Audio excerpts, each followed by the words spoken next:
getting dicey.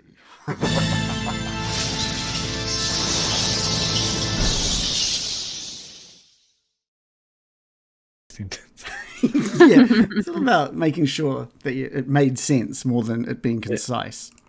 Yeah, makes sense.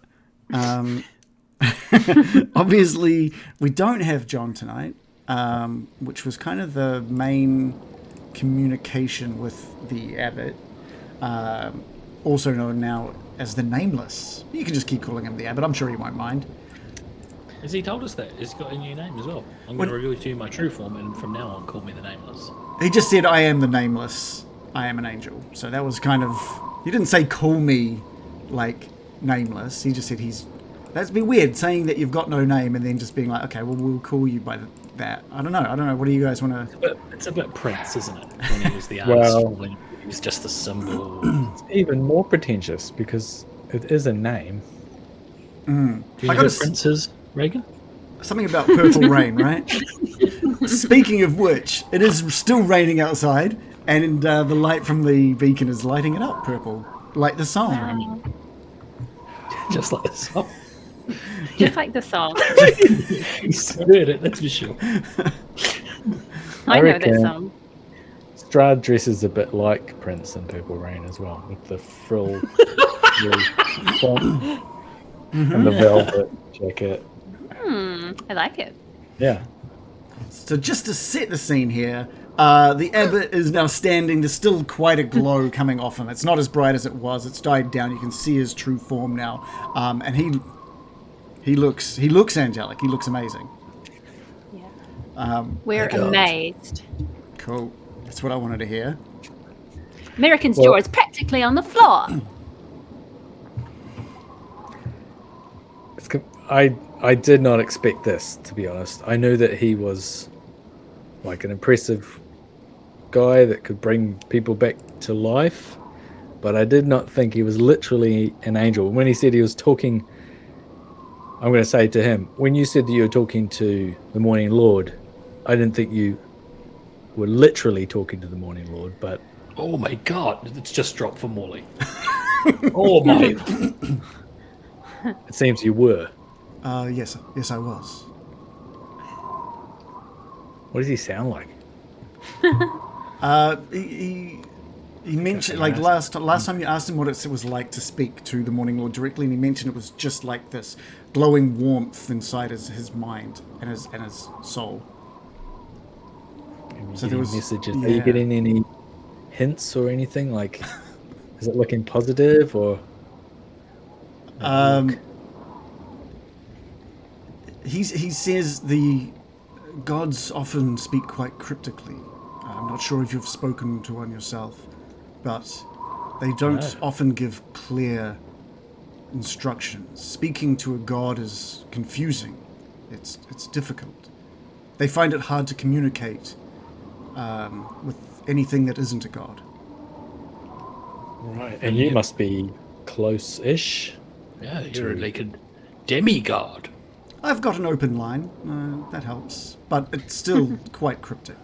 He mentioned that he mentioned your turn. He mentioned that you'd be needing help, but he didn't really get into what was going to be needed from me. Oh, what should I call you? Your Holiness, or? It's been 100 or more years using the name Abbot, so I'm okay if you continue with that. All right, Abbot. I feel that's undercooking it for your Holiness, but I appreciate that, Morley. But I do need you to know that I'm showing you this form. I haven't shown anybody else this form, and I shall probably not be showing it again anytime soon. I just needed to show you what I was. Understood. But I have a question, Abbot, if I may. Please. You're a Morning Lord. Who would be the diametrically opposed force to the Morning Lord? Is that one of the Dark Souls, or is there a Now, what was the... that is a good question. There's the Morning Lord and the... There's another one that... The night. Mother of Night? Something along those lines. I just don't have that information on me right. Night Mother. Night Mum. Night Mum. Just Night Mum. Night Mum. Nice. Night Court. That's the one. Night Court. I'm trying to see if I've got that information. I think it is just Night Mother, yeah. So Night Mother must be a darker power, a darker being. I don't have much to do with her, to be honest. It's just a name and stories. As much as the Morning Lord is to the people here in Vallaki and Barovia. I'm amazed. The angels don't really About the soul. intermingle. You keep to yourselves. Okay. How long have you Nicolas been Cage movie. in? Around. What? No, City of Angels. How long have I... Oh. What? Sorry, Baron? How long have you been in Barovia? How long have you been on this plane of existence? Are you always here, or do you used to live in Morning Heaven? Brian, you're pressing him with too many questions and not It's enough just pertinent fascinating. No, ones. they're good questions. I just Quizzing don't- the poor thing. I just need to make sure I've got... oh, I see how it is. American, you might think this is kind of normal in a way because you come from an ethereal land as well, which Yeah. blows me away. I don't understand it. So he explains, because you've heard a bit of his story before, how he came to Kretsk with the idea of helping cure or tend to the physically and mentally ill, cure them. And obviously it went down a very dark and twisted path. So he doesn't know exactly how long it's been now, but it's been over 100 years. And he was sent from the upper planes to honor the legacy of Saint Markovia. Saint Markovia being the name of the abbey. Right. So the power of a saint brought him here. Well, the Morning Lord sent him down to sort of take on what Saint Markovia had been doing. Holy site. Yeah. Okay. I won't keep pressing you. I'm sorry. You're right, Merrick. But one final thing. You're an angel. Do you have any sort of powers or abilities that we wouldn't know about? Flying, wings. Yes, I can fly. I can commune with the Morning Lord directly. You've seen that I have the ability to raise the dead. But there's something about Barovia. I get what I get what you're saying when you pull that face, Baron. There's something about Barovia that corrupts my ability to raise people completely.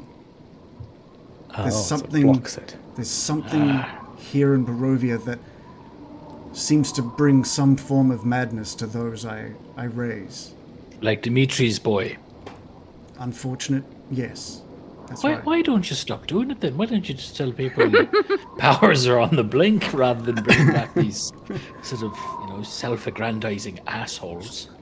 Well, they're not always assholes. Sometimes they come back completely mental. So, Well, that's better. Gotta keep Better rolling work. it dice, eh? Yeah, did ever? He's like, if I keep doing it, one of them will turn out well. it's like, on, he says, but I have obviously not been doing that. That is not something I tend to do too much of. It's about a month ago then. But do you have anything like, like something that would be helpful against Strahd? Like lasers or sunlight. Sun power. Why don't you next time Strahd's walking down his path, why don't you get the Morning Lord to shine a big ray of sunshine down on him? That's not really how gods work, Morley. They tend to let free will reign. Forgive my... it's very new to... I've never had such a close encounter with such a... Third kind. A being before, Your Holiness. There is obviously Bill was mentioning needing some assistance. Is that right? Yes. Yeah. Oh, that's amazing. Maybe if you detail what sort of assistance you need from me, I can inform you on whether or not it's doable. I guess we'd Bill says explain. something. I feel like Bill would explain it in a really charismatic and cool way. Okay, what would he explain? He was here. We're amassing... Yeah. Yeah, Hopefully we're doing this justice. yeah. Please go on, American. What is it? Bill seems to be tongue-tied right now. He's all sweaty. I think he's a little shy. It was a long trip. Let us cut to the chase, O Celestial One. We require your assistance. We are planning a massive battle raising forces against Strahd. It's going to be a battle for the ages. Many will die. But with you on our side, surely we will prevail. And how is it you were wanting... What were you wanting from me then? Why? Join us on the Divine battlefield. Well, Exactly. Divine intervention and what was the other one? Joe? Joining us on the battlefield. Maybe swinging a massive sword of light or something, I don't know. Yeah, swoop down. And with Flying around. Again, as- lasers could be an option. as you mentioned that, he puts his arm out to the side and just materializes this bright golden mace in one of his arms. Just materializes out from his arm. And it's glowing with sort of a radiant aura. Fantastic. That's Exactly. what I'm talking about. Exactly. Yep, that'll do. Bill mentioned some sort of clerical group that you're amassing. Is that right? I think Yeah. Bill says something very charismatic at this point also. Do you want to fill in what that might be? What I'm trying to get is, at the moment, you guys have already sort of discussed with Lucian what you're here for, but you haven't really discussed that with the Abbot. The Abbot has no idea really what it is you're wanting, other than maybe a mace on the battlefield at the moment. But is that why you're here? As players, we should be asking him to sort of like help lead the Holy Army and inspire them, right? Is that what Bill would want, you think? Yeah, and he has to come to...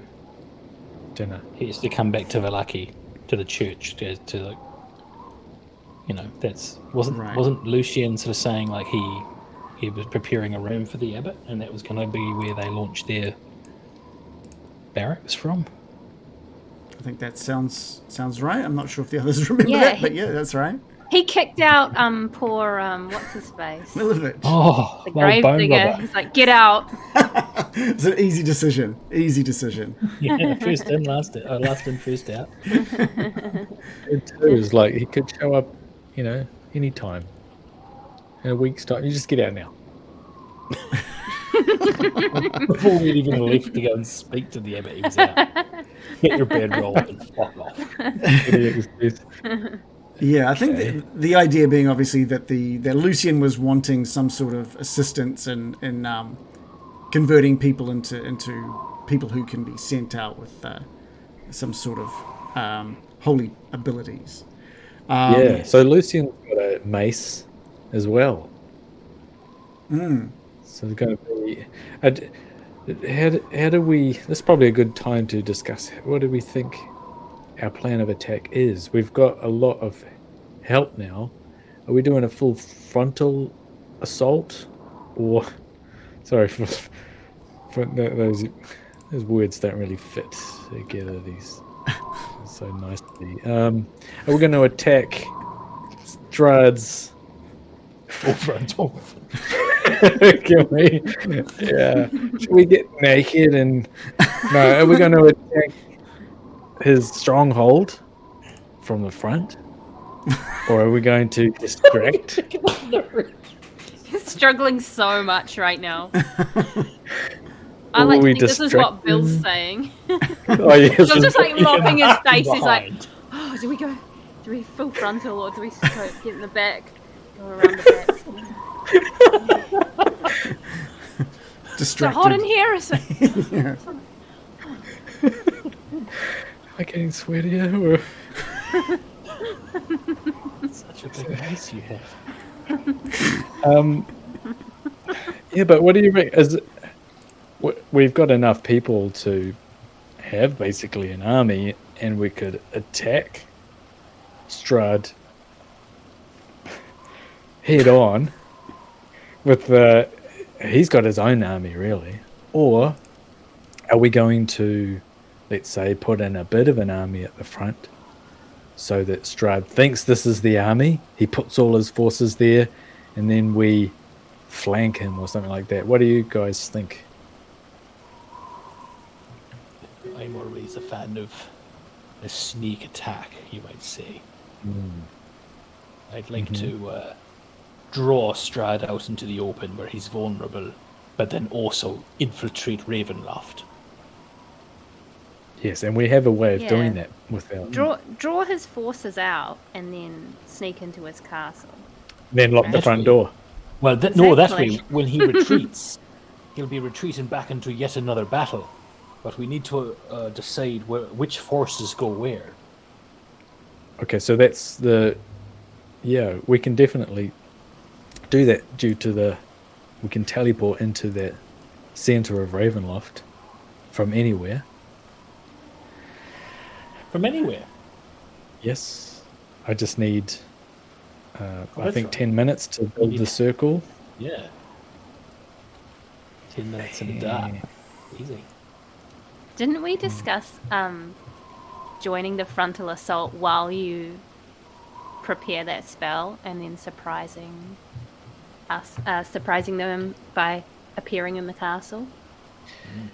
Yes. By disappearing from the battlefield? It might be know. tricky to time it because we all have to jump in at the same turn. Right. Maybe not a good thing to do then. in the And middle find of battle. and find 10 uninterrupted minutes. Yeah. Which, I mean, it's doable. It's doable. Just put them in a cardboard box. Yeah. Yeah, in a battle, I guess 10 minutes. It's 10 minutes. So, but yeah, I don't know. But yeah, and then you're right though. Like if he does retreat and he tries to recover in his little coffin or whatever, like Well, isn't there like some vampires do. lore about his coffin? I feel like in the book we got. I feel like in the book there was something about where Strahd sleeps or something. The book we got about vampires. About where you can get to them, where they're vulnerable. Remember when we were hanging out with your lich friend? Mm-hmm. Yeah, they're vulnerable in their coffins, right? Yeah, you remember that if the stake is driven through the heart of a vampire in its resting place, basically. Yeah. They're So immobilized, but then we cut off. the head. Yeah. So we need to do two things. One, we need to know when he's going to be in his place of rest. And two, we need to arrange to be there at that time to fuck him up. Well, what I believe what was written in the book was that while the vampire is incapacitated in its resting place, a stake to the heart will immobilize it. So it's not. So take from that what you will. It may not just be sleeping; they may need to be incapacitated in some form. I say just beat him up, honestly. Yeah, well, this is what I'm wondering, like, as a player.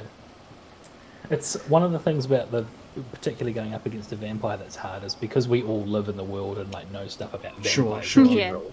Like, I'm getting mixed up with, what do I know about Strahd versus what do I know about, like, actual vampires. So Yeah. Are we to take it that Strahd needs to sleep? Does Strahd ever need to just sleep, or does he never need to sleep? And there is some other reason why he would go back to his. I think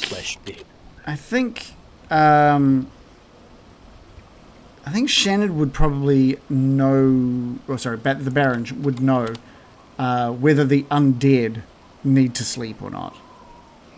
But they don't. Yeah, and he is very much an undead. Gosh. Springs on that bed would be as new then, wouldn't they? We'd get a Well, great resale price on that one day. Well, we need to ask Patrina about that. Whoa! Yes, please. Let's just say those springs are as new. Never used, you know what I mean? Okay. Well, I think... But he does have a copy, and he has to go there for some fucking reason. Mm-hmm. So I would say to recover from... Although he recovers naturally anyway, or unnaturally, if he's damaged. So do we beat him back? Yeah, we'll beat him back. Oh. Yeah. Okay. And if he gets so damaged, my guess is like if we have managed to lure him out the front of Castle Ravenloft, we attack him so badly, he'll just turn into mist or something and waft back. Like a fart in a bottle. Yeah. Like a fart escaping from a bottle. Under a duvet. Down into the depths of the bowels of Ravenloft. Fart travels and into his tomb. And that's, I think, where we teleport. And when we teleport there, we can cast a stone into the fire, and we can.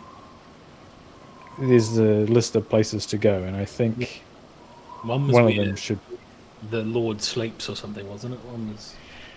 This is where the coffins hide. Master's Bride, Magic's Womb, Master's Tomb. That's the one, the last one. Yellow for the Master's Tomb. We're making a lot of assumptions here. Well, we should do a dry run. Okay. All right. I like that. What could go wrong? Like a Nathan Fielder style rehearsal. We'll build a scale model. Oh, we've already got a scale model. Yes. But back to the Amber Temple. Rug on.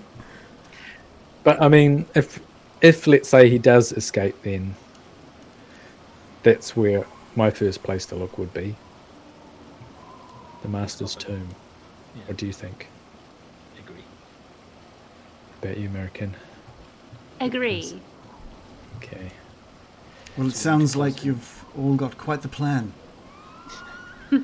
This started out as a player conversation and sort of devolved into us chatting while a literal angel stands by, like looking at his wristwatch, like.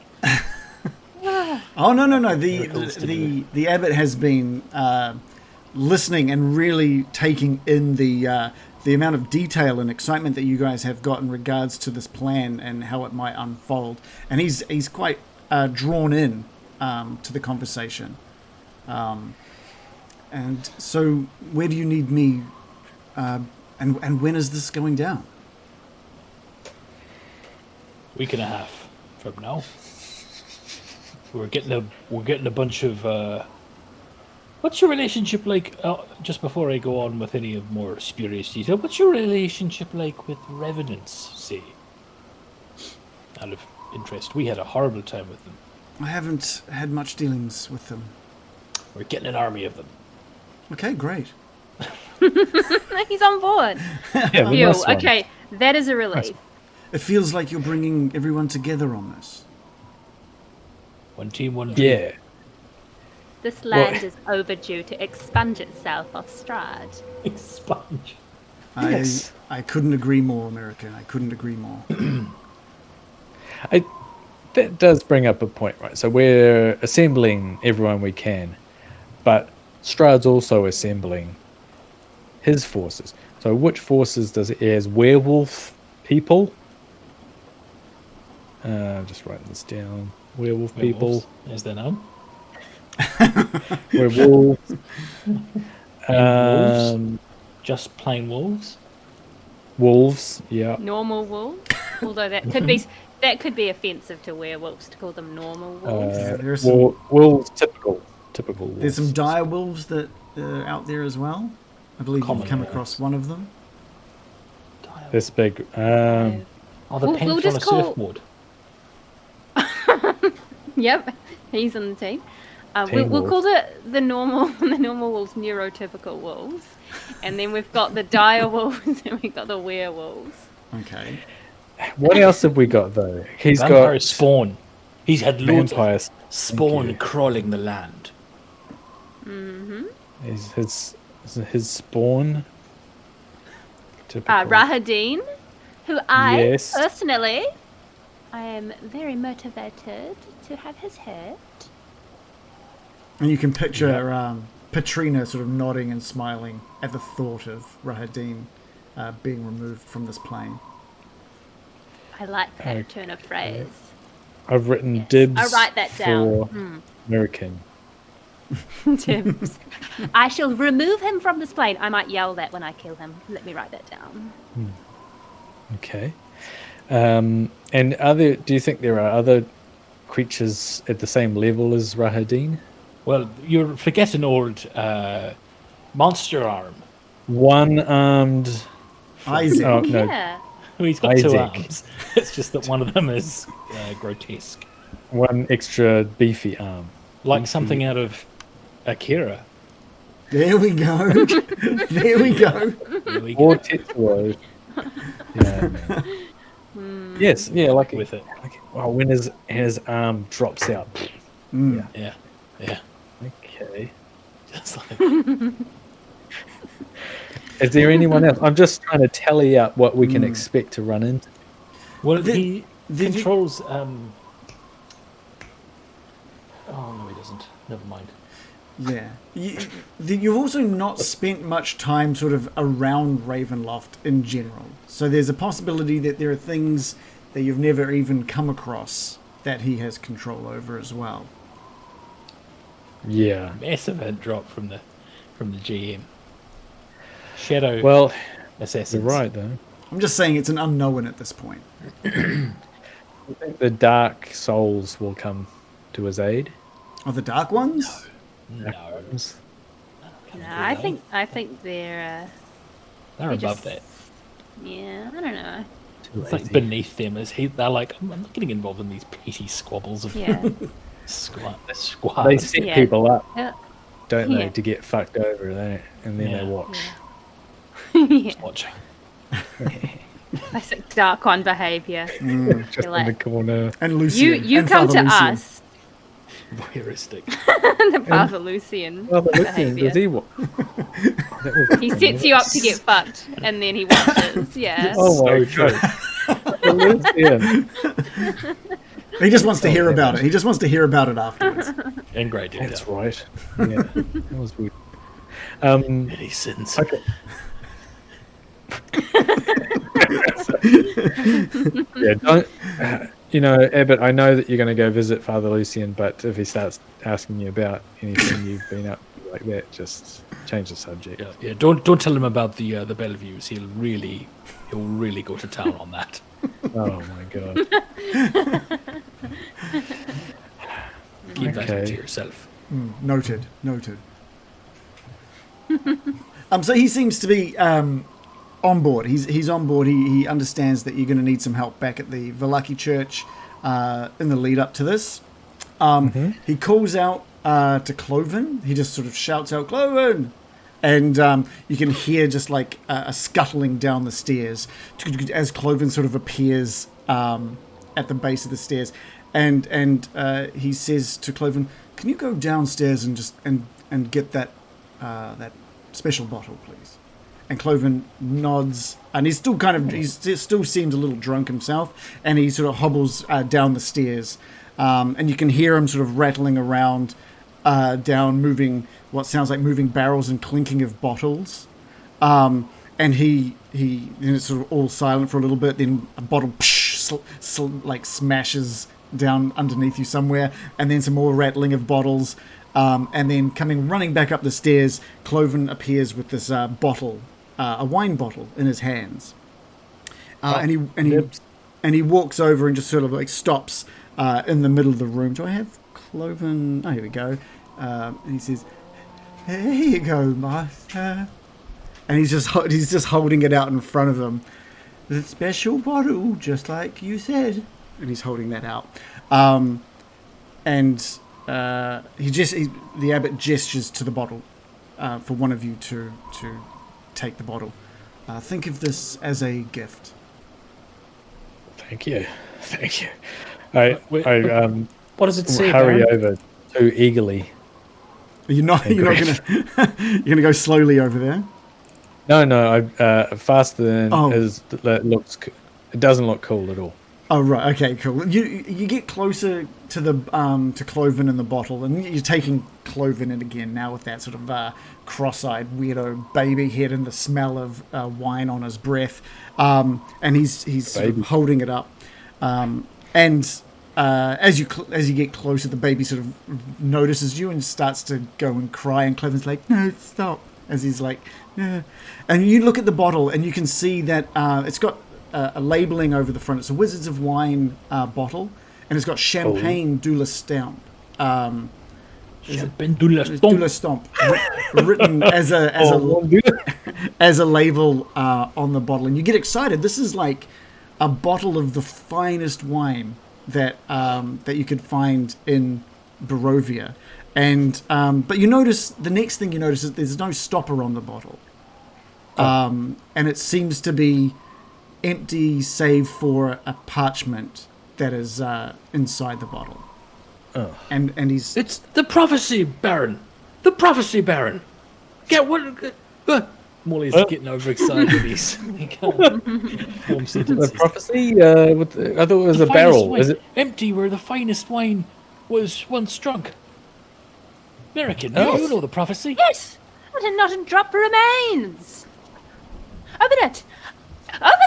Okay, I'm going to try and stick my finger around. the abbot and is like fumble around. really confused by your excitement. The abbot is just like, okay, he's and you pull out the parchment and you slowly unfurl it, and it looks just to be a spell scroll for something called the Hero's Feast.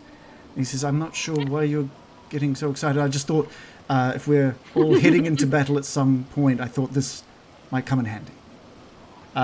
Hero's Feast. It's not what you. I love the excitement, and I should have seen that coming. But it is. That's the Hero's Feast, guys. It's still good. It's still good, but it's not the prophecy. Never mind. Yeah, this is just a spell scroll. It's a level 6 conjuration spell that brings forth a great feast, including just magnificent food and drink. It takes about an hour to consume and disappears at the end of that time, and the beneficial effects don't set in until the hour is over. Up to 12 other creatures can partake in the feast, and anyone who partakes in the feast gains several benefits. You're cured of all diseases and poison. You become immune to poison and being frightened. You make all wisdom saving throws with advantage. Your hit point max goes up by 2d10, and those benefits last 24 hours. Okay, this is good. Well, this is So this is to a have spell the night I- before. Indeed. We'll have to form a guest list. This is a spell I already have. Does this mean I can use the spell scroll? Spell scrolls can be... Yes, it does. Yeah, I believe so. There's certain rule sets. We haven't really dealt with spell scrolls much before, but since it's a spell you can already do, that'll make it nice and easy for you. We can get into the rules around them. Actually, we can probably do that right You know I love rules. now. So if the spell is on your class's spell list but of a higher level than you can normally cast, you must make an ability check to determine whether you do it successfully or not. But if it's on your list of a level that you can do, yes, you can just cast it. You use the scroll instead of using a spell slot. Forget dinner with Strahd. Dinner with our finest compatriots. The night before our assault on Strahd. Be much better than anything he could put on anyway, I'm sure of it. Yeah. I mean, if we invited him, how much would that be? a slight against his. Yeah, we wouldn't go to your dinner because it sucks. But Yeah. How about coming to our dinner? It's better. Just give him a few extra hit points, and Yeah. He needs it. Make the final boss extra typical. yeah. The abbot says, "I've got a few other things I just need to wrap up here, but I can head down to Vallaki later, and should be there by the morning." Amazing. Is there anything else you need from me? is there any way that we can contact you from a distance? Yeah, he'll hand you like a little messaging stone. Similar to what you were handed from Ixathanta, except it's not his finger this time. It is just a messaging stone. I guess Bill can rub that one. Okay, and he'll hand the messaging stone to Bill. Wow. Okay. Okay, great. But I think that wraps up. Unless there's anything else you need from him. There's still raining outside. It's you're looking. Sorry. Is he going to come with us, or are you going to make your own way there, or do you want to tag along with us, or how are we doing this? Like I said, I've got a few things I need to just finish up here, and then I can head off in the morning, first thing, fly there directly. Right. What are you doing with Vasilka? Just out of... I'll probably... This is some of the things I need to tidy up. I was going to leave this place to Cloven, but... What do you mean by leave? Leave it to Cloven. You mean the Abbey, not Vasilka. I'm just talking. Leave the Abbey. No. I'm definitely not leaving Vasilka to Cloven. No. I mean, when you say I'm gonna leave this to Cloven, do you mean like he's the caretaker while you're away, or are you talking in like That's final right. will and testament? No. Like just looking after the place. So you are planning to come back. Okay, good. That gives me a bit more confidence. It did seem final to me as well. Oh, yeah, no. I do plan. It's going to take a lot to kill me. Are you able to leave Barovia? No. Come on. Strahd can't leave this place. I can't leave this place. He's just spinning his dick on his head. There's this all-powerful being. It's going to take a lot to kill me. Can you leave Barovia like any Vistani?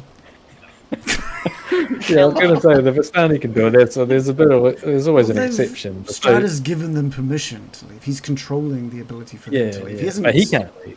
No, he can't. I'm sorry. I just thought that maybe honestly, that seems like a bit of a weird loophole. If he can just give people the ability to leave and he doesn't give it to himself, that seems. Yeah, if only you knew a literal god who might do something.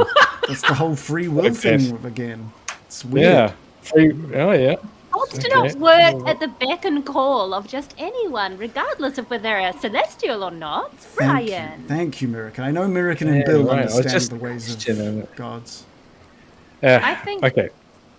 I think the last thing that does happen is that I'm sure Bill would have like a few words to say in a very charismatic way. I don't know what they would be, he would be very. Oh, they'd just be perfect. Like, just imagine perfect words, and that would be what he would say. And I think he would be acting very formal and very like respectful towards the god. And he would. What's a good sign of respect? He would probably bow to him solemnly or something. Yeah.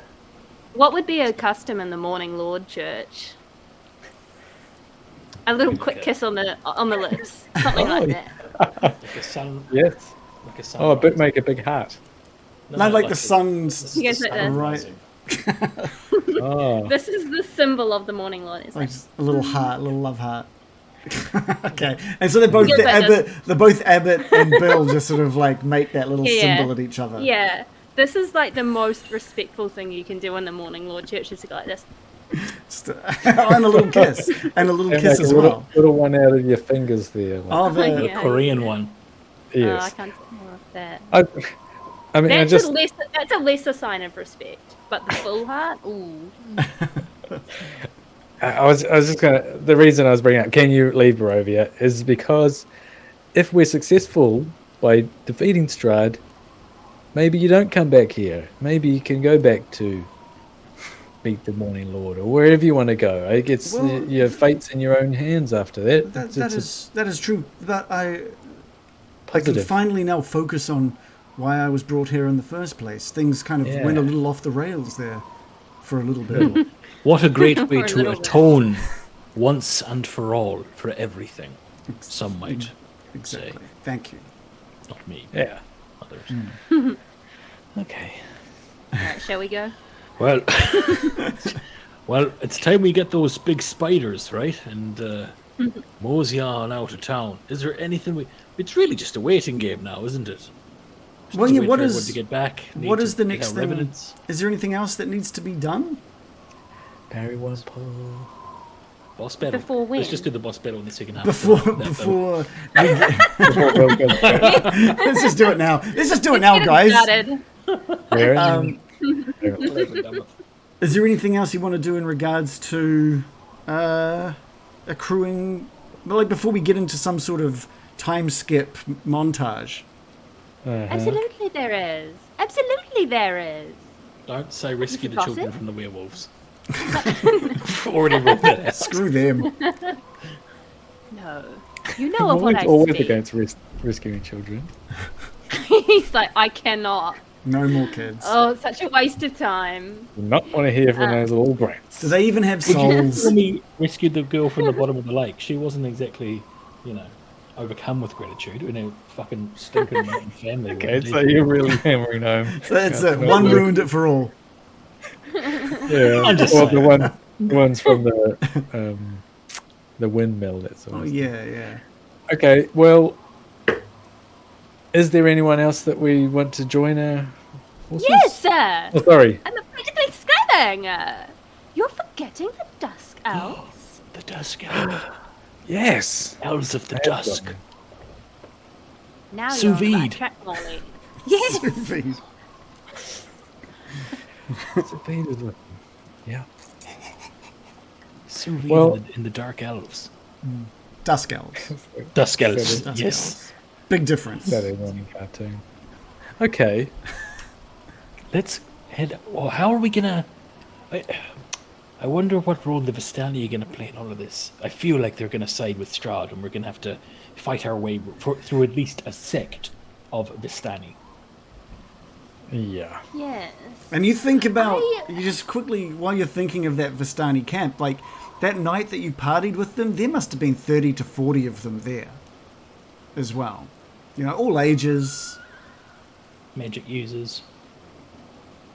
Trying to remember What kind of power levels they were at? They're probably about level. All How much ages. HP did they have?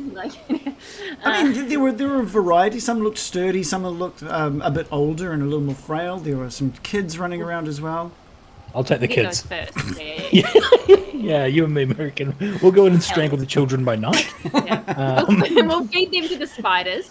Yeah, and then while the adults are mourning, we'll attack them. It's a very heroic story, this. This is great. Yeah. Okay, Are you measuring these kids in length? Or in mental performance? I'm measuring them in unused gratitude. They're way up. Yeah. Okay. No, be serious. Yes. I don't think the Dusk Elves will be. I don't think the Vistani will be taking kindly to us raising the Dusk Elves against them. So I think we should sneak in under the cover of night and try to avoid a massacre of the Vistani, who will surely object to their indentured servants leaving. Yeah, Yes. I agree with you, American. You're also well aware that quite often the Vistani are up at all hours of the night, drinking, partying. So knowing exactly when they might be asleep it's an iffy one.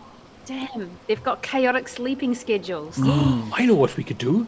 We've got a Vistani friend. We can send... What's her name? Cassandra? No, Esmeralda. Esmeralda. We can send Esmeralda in. They hate her. I know, but not enough to kill her. No? No. Why no, don't we on. just... She stole one of their horses. Only one or two of them wanted to kill her, but one of them's dead now. Great. Perfect. Yeah. So that's half the death, really, when you think about it. What I'm saying is that we have kind of a... Perhaps we could use Esmeralda as a bait, as like a distraction. Okay. You can Benny Hill them around. So bad to say it like that, but I feel like Esmeralda's quite a capable fighter as well, and she could go in and cause a ruckus and distract them at least enough for us to kind of rally around the Dusk Elves with a pocket full of shell. I mean, she would probably enjoy stealing their horses without even us asking. That's it. That could be the distraction. Cool. Esmeralda could do a good old-fashioned bit of cattle rustling. It's a known skill. And you're thinking back to your time at the camp as well, and there was just like a bunch of different draft horses and riding horses, easily like a dozen or more horses around the tents during your stay. Yeah, because if we get rid of their horses, then they won't be so effective at showing up at Ravenloft on time, etc. Certainly not if they're dead. Oh wait, that wasn't part of the plan. That was It was only in my head. Plans so only their horses are left.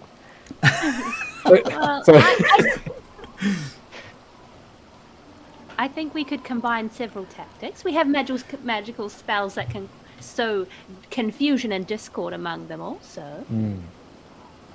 And how many Dusk Elves are we talking? Pardon? How many Dusk Elves are we talking here? You think back. Well, give us a. I don't know. I'll let you know. It's boring giving you a roll. 20. There was like one sort of guarding each of the like 7 houses around. There was Savid. There was a couple extra outside Casimir's place, and when you first got there, and they hadn't arrived back yet in time for the celebration, but there were a group, and you weren't sure how many there were. They were out looking for Annabelle, the girl. It was Arabelle, sorry. So there could be somewhat 12 to maybe 20 somewhere. You're not 100% certain. Wow, at least it doesn't. That's left? That's it. Oh my god! Yikes! How many? Between 12 and 20. Oh, big range. Oh, because they've got no woman either, do they? So that number's not getting any bigger. Yeah. Uh-oh.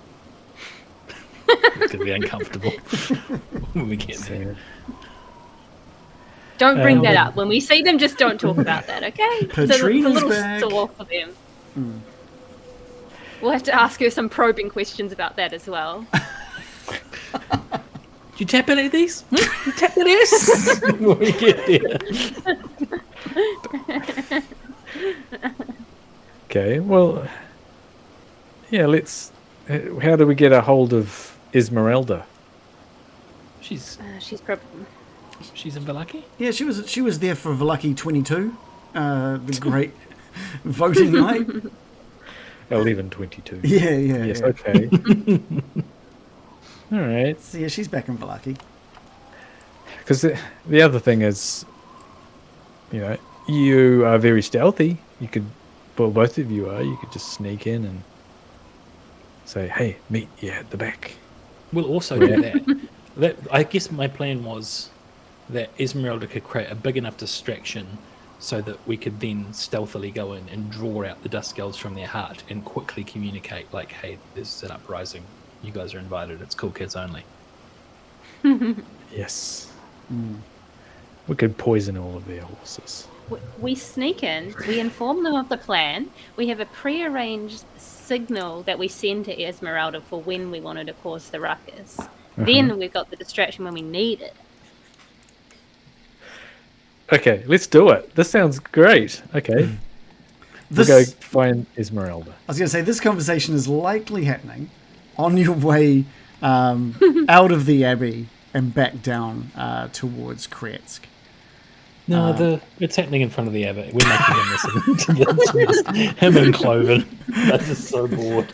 They both want to die. Standing there glowing. And they keep doing like social cues to like leave. And Yeah, he gets like slapping and rubbing his knees, like, oh, yeah. Like rocking back and forth on his heels and toes. I just gotta. and then we'll distract them all with horse stealing. So you guys step back out into the rain. You get back to the carriage, get on board, and head back down the path back towards Kretz. You're passing the same sort of similar people bringing timber and stuff back up towards the abbey for repairs and further work. And you get down to the bottom of the hill and make your way into near the city centre, I guess what the town centre would be, which is almost outside of Dimitri's house. And you see a few people milling about down in that area of Kretsk. When you see in the middle of this sort of opening, a tear in the fabric of this plane just open up. Oh, no. Just whoosh, just opens up, and it's all ethereal and sparkly. It looks similar to the sort of pattern that you'd see when Needle would show up. But this one's a lot taller, a lot wider. And stepping outside of this tear in the fabric of reality is a giant, fiery horse that you know all too well. On top of Bocephalus is Strahd. Oh my God. With a very, very angry look on his face. And people now noticing what it is start screaming and gasping and running away and locking themselves into their houses. On each side of Bocephalus is a human that very much similar, sort of grey skin, pointy teeth, very vampire spawnish from what you can get. And there's just a calm and measured pace as they walk out of this tear in reality, and it just zips closed behind them. What you can see on the back of Bocephalus is a sack that's kind of draped over the hindquarters of Bocephalus. And Strahd... Like a human-sized sack or a what? Give me an investigation roll. Sack roll. He just runs up and starts patting the sack. Like, what's this? What's in this? Or maybe, no, investigation's fine. You're investigating with your eyes. Is it? Okay, there it is. Oh, nat 20, 29. Yeah, that is very much a human-shaped sack over the back. I know that ass anywhere. over Can I tell what human is in that sack? You can't tell from your keen eyes exactly who's in the sack, but there is definitely a human shape inside the sack. And Strahd, very slow, very measured, says, where are we? Over the last few centuries, the playthings I bring into Barovia play my game. Some think that destroying the vessel that Tatiana resides in could stop me. Some of them think they're strong enough to take me on the moment they step foot in Barovia. These I enjoy. But this, and he gestures out towards this like purple light like flashing over Kretsk. I invited you to my home. I was hoping we could talk over dinner, and I was hoping that you would be able to see things from my point of view. Instead, you stole from me. So, I return the favor. And he just grabs one hand onto the sack and pulls it off of Bocephalus. And he turns, the fabric in reality just opens again. And Bocephalus with Strahd on top and the 2 vampires spawn at his side step in. And just before it closes, you can hear Strahd, Tatiana will be mine. And zoom, it closes. Gone. That was Irina. I know it. I think he's mad that we started planning a dinner party without him. What an incel. I was hoping you could see it my way. Wait, did you say that was Irina? What was It's Irina? Irina. I'm sure of it. On In the sack? On Bocephalus. Well, Did he grab the sack and pull it off? He lumped it down onto the ground, so it's now just this human-shaped form wrapped in the sack on the ground. Open up the sack. Where he was standing. I'm gonna like dive as fast as I can on the sack and start like trying to open it. You tear at the sack. Just tear away at the sack. Oh my god. Shelford style. That's really... It's just a random man in there. Who is this guy? Never mind. Put him back in the sack. Yeah, you're screaming for Irina as you tear at the sack, and you remove it away from the face, and you are met with the face of Ismark, cold and dead. No! Fuck, I know it. Oh, I knew he was going to be unsafe. And that's where we're going to take a break. Oh, it's Mark.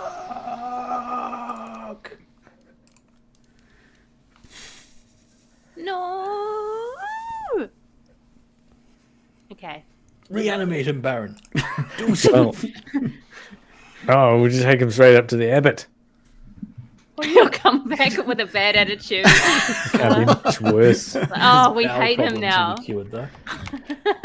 Yeah. Oh, twice as bad. That is depressing. Yeah, I was Mark. really umming and ahhing about this, but it is done. Well, yes, you're an evil man. We've established. No, not Izzy. Oh, man. Oh, I've been absolutely fearing what this would do to the morale, but then at the same time, I was like, that's what Strahd wants. That's what Strahd wants. Not good. Not good. Ismark is dead. Who will lead the... Well, we know who will lead the... He's very replaceable. Actually, honestly, now that we're thinking about it, It was more of a personality. We have to break the news to Irina and then say... Still, though, I mean, he wasn't a great burgomaster. He's done us a favour, really, isn't he? No, not good. I loved Ismark. No. We didn't even get a chance to save him. Who would have thought that sending him off to raise an army against Strahd alone would have led to some dire consequences? Yeah. He was so happy when he left. Do you remember his last words? I don't.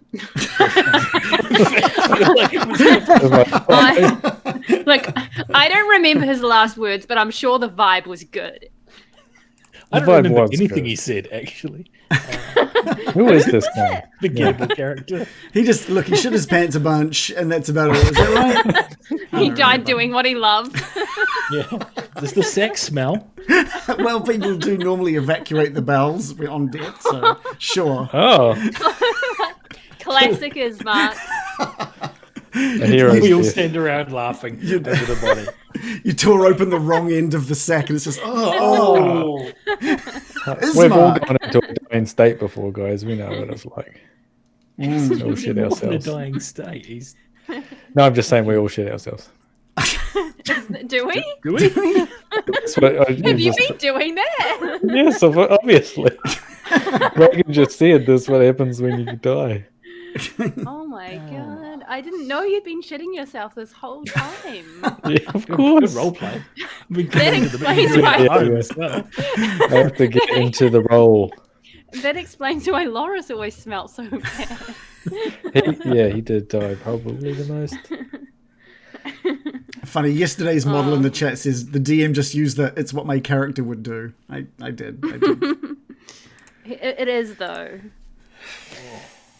Yeah, he's an evil man. I've been so nervous about this. I've been super nervous about it. The rest of the episode is... yeah. The rest of the episode's a funeral episode. Look, we have to get him up to the Abbot, I think. Right. Put him on ice. Do we want him to come back all effed up?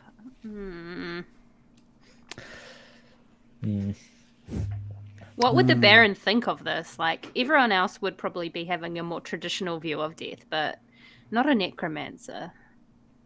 Well, I mean, if I could bring him back with his brain intact, that would be good. But ideally, bringing him back as a skeleton or a zombie is not really the same. It seems a little tasteless, if I'm honest. It's what he would have wanted. He can still lead the army. He just won't have a mind inside. Bring him back as a ghoul. Oh, that's nice. Is that better? I know that. I know that.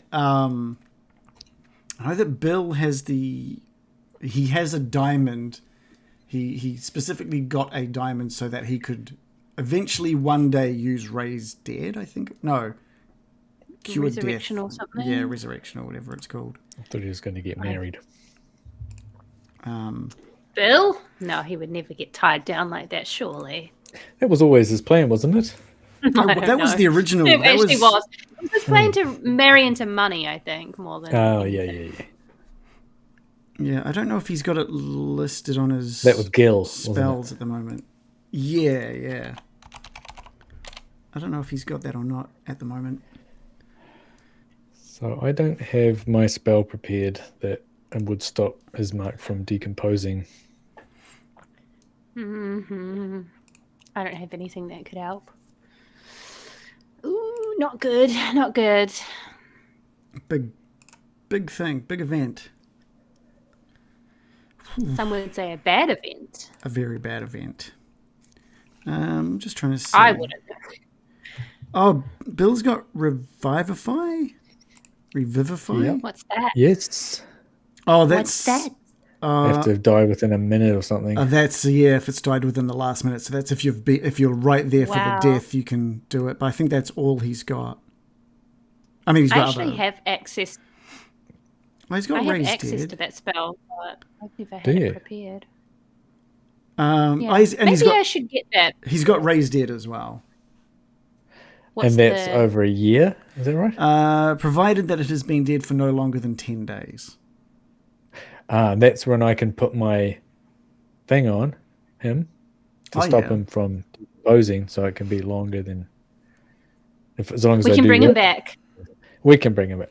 Yeah, he'll have like robot arms and legs, laser eyes. So Bill has Raised Dead. He's got Raised Dead, but that's why he got that diamond. He specifically wanted to get the expensive diamond so that if one of you guys died, he'd be able to bring you back. So that diamond would be used and gone. Yeah, that's like an ace in the hole. Do we want to use it on Ismark or? Yeah. We're just coming up to a battle. I mean, I can just put him on ice until later. Each time I cast it, I think it's another 10 days. Oh, yeah. Okay, that's right. Keep him on ice. I'm guessing there's not many diamonds in Barovia. No, it was very nice of me to allow there to be one diamond in Barovia, to be honest.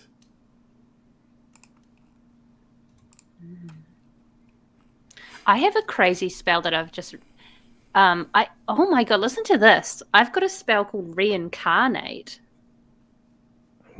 Oh.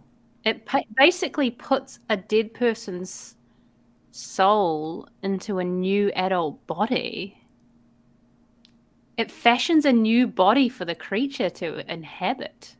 What? One which without could cause IBS. listen to this. It could... Well, ideally. But you can roll it. You can roll a D100. Well, you that can could roll happen too. A D100. You randomly roll a body.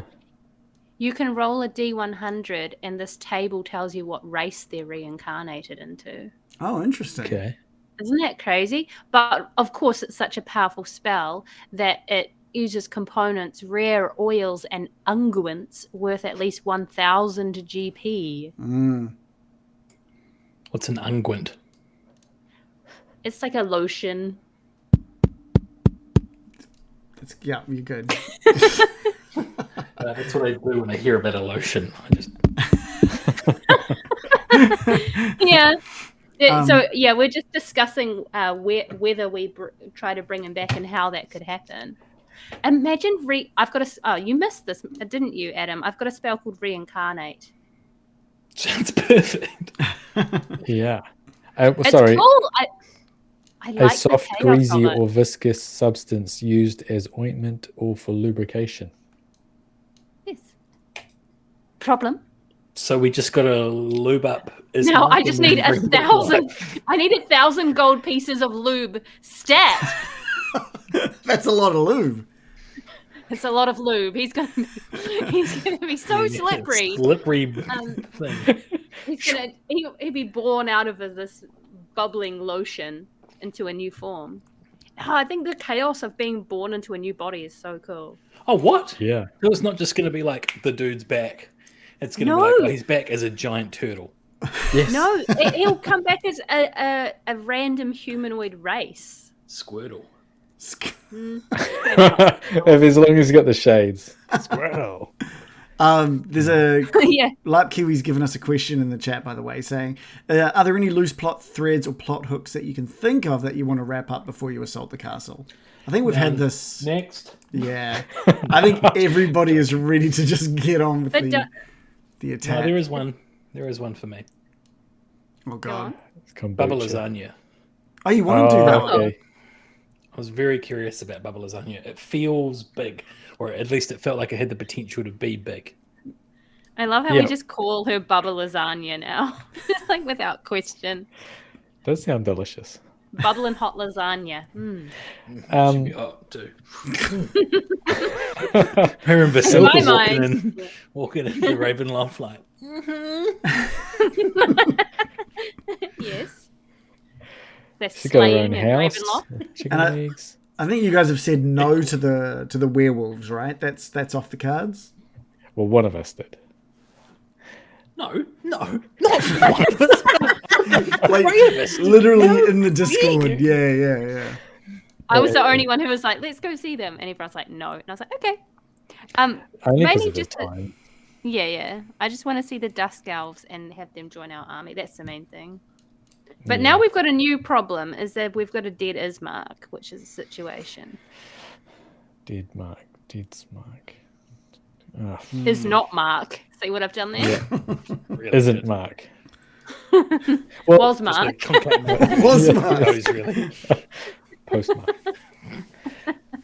Well, it also there's that wizard up in the mountain who sounds like, if you're thinking about allies, that's probably a goodie. Yeah. And don't think look, that? I'm not saying we should pursue this, but I want to know about the guy with Esmeralda. What was his name? The Constantine type guy. Oh, Van Richten. You know, and I reckon Rictavio is Van Richten in disguise, but like Tavia. Yeah. Yes. Van Richten. Let's get him. The other thing that Why have we not said Van Richten before? the other thing that we could possibly do is find a way to expedite some of these little side things as part of the training. I don't know if, or with Adam's face, I'm going, no, that we don't want to speed them up. Okay. No, I'm just wondering. It feels like that would be really cheap, to be honest. Yeah. Okay. Yeah, Do you know would what I feel mean? a little unearned, right? Unless we got a really powerful wizard out of it, guys. I do want that. Yeah. Well, what are we? We're at. Squish is saying we've got to hit the 100 episodes. We're at 84 84. Tonight is the 84th, I think. Don't fucking worry about that. I don't think we gotta have this wrapped up by the end of the year. So I don't think we've got another 16 episodes. Maybe 16, but not any more than that. That's for sure. I'm just going to refresh because Adam looks like pixels. Bye. Oh, okay. Okay. Hey, Adam. How's it going? Just you and me. Hey, man. So Akira, huh? Oh, what a film. What a flick.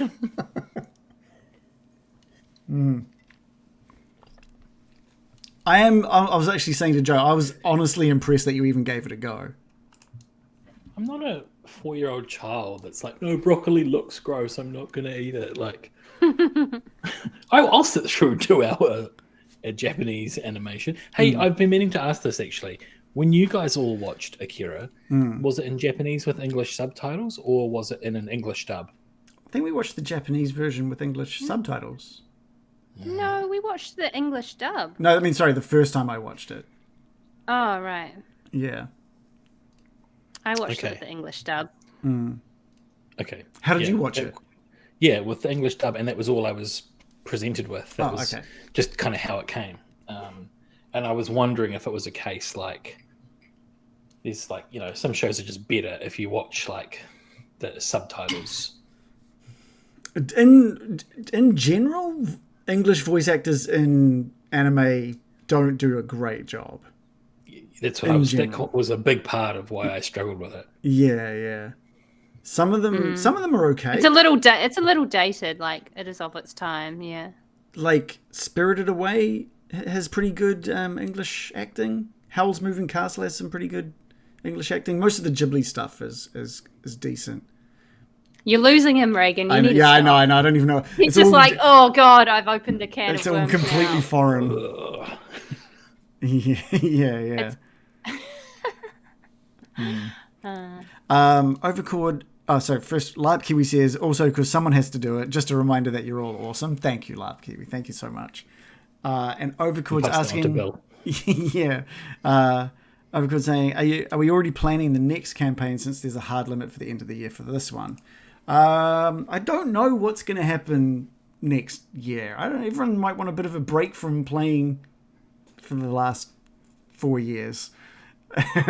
Some people have played almost every Monday for the last, with the Lost Mine stuff, and then this by the end of this year, that would have been like 3 years of this campaign. Fucking hell! It's crazy. Someone hold the record for the longest this campaign's been drawn out. Not that it feels drawn out, of course, but yeah, is there like I feel like sessions or hours? I feel like we missed a lot of weeks this year, unfortunately. There's been a lot of gaps. And then there was a few gaps last year as well when I had my surgery and stuff. So, it's really only probably 2.5 years.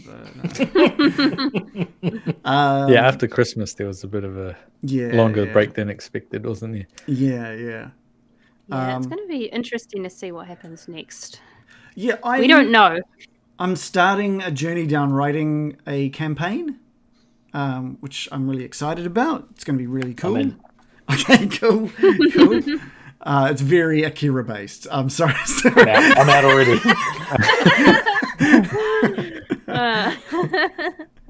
But no, I have gone from being absolutely terrified of the idea of homebrew to really wanting to just put something together now. Just to look, it might be terrible, but the idea will be to basically maybe write up the first chapter for it, and then we can play that. And if it's good, and if people want more, then I can continue writing and creating more for it. That would be a good way to hold your own feet to the coals to make sure you keep going. Yeah, literally start it before you've even finished writing it, and then you have to finish it. Yeah, just like George R. Martin.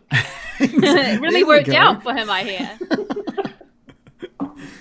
Yeah. So that's kind of where my plans are at the moment. And the good thing is, if you don't like it, I can stop. So that's great as well. I can just be like, oh well, that was not worth it. What did you think? of my first homebrew thing I've ever done. We didn't like it. Didn't like it. Yeah, no this more. is New Zealand. Even if we're all hating it, like, we will be grinning our way through it, begging you to keep going. Everything right with the meals? Yum. Yeah, the best ever. So good. Very Conversely, if you love it, you're just like, yeah.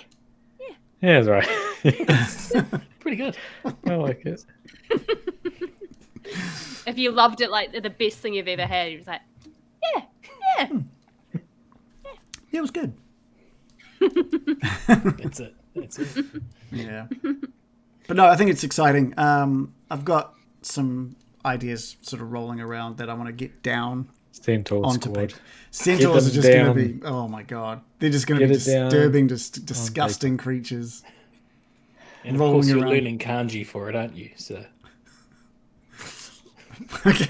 Because it's Akira based. Oh, right. Oh, yes. Oh, yeah. Sorry. Yeah. Yes. Yeah. And I was going to joke that it would be all written in kanji only. Yeah. All the handouts and everything would only be in kanji. And it has to be played in bad English dub as well. That's... sensitive. Yeah. That'll come across really well to our international crowd. Yes. Like we're playing Monkey Magic or something. You know, if you do have You know the show Monkey? Sorry? If you do have centaurs in it, you should actually look up the mythology behind centaurs, because they are not exactly a very family friendly. No, they don't not. have great lore behind them. No, you're thinking, Adam. I think you're thinking of satyrs there when you're doing that. Am I? Satyrs have always. I think got a I know boner. what I'm thinking of, and I'm. Satyrs always have a boner. I don't know if centaurs always have a boner. What they always have a boner? Yes. Such constantly. They're like they're the symbol of horniness. Oh, well, yeah, clearly. they're. What about when you're asleep?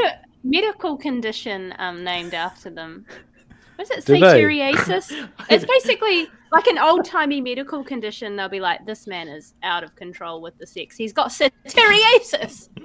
I like to imagine that satyrs are going around going, it's a medical condition. I can't help it. It's actually a serious condition. Yeah, it's as annoying for me as it is for you, I can promise you that. It's actually painful. Yeah. Yeah. And no, it cannot wear pants. But they're very specific pants. It cannot wear clothes below the waist. Okay, it's part of I've always got a place to hang my wet duffel coat. Please accommodate my medical condition. Because the Lion, the Witch, and the Wardrobe, right? Mr. Tumnus. I don't remember a satyr. Yeah. He's the first. Yes, Mr. Tumnus was a satyr. But he was I a don't remember I don't remember seeing any erections in that movie. Well, Wasn't it was implied. Maybe they need to remake it. That's what opened the closet from the inside. Oh, sorry, guys. Oh no! I used to love that book series as a child. So is Mark's dead anyway? It's Mark's dead, and we're all standing around going, "Did you know satyrs always have a boner?" Having this conversation. Oh my god! What if he comes back as one? No. Oh, no. Roll the dice. Roll the dice. Rigor mortis to set in. You know what's a worse personality trait than always talking about your bowel movements? Yeah. Always having your thick, juicy thicket on display. Your fat thicket. Yeah. Oh. Okay, don't bring him back. I don't think it's the risk is too great. Just like, whoop, excuse me, just passing. Just can I squeeze through here? No, Ismark, please. Please. I just want to get something off the shelf. No, Ismark, the cups. They're all just like smashing everything, like as he turns, all the plates and stuff getting knocked off the shelving. Yeah. At the major battle, everyone will be sort of crammed in next to each other. Just a gap around. There's Mark. No one wants to stand next to him. Swing your mighty mace, Ismark. Oh no, sorry, that's your unarmed. So childish. But he is dead. No, we are sad though. We actually are inconsolable. Absolutely devastated. All right. I can't wipe the smile off my face, but I'm absolutely sad. Laughing through the pain. I was just writing a list of the anti-Strahd squad. And I'm just going to cross Ismark off here.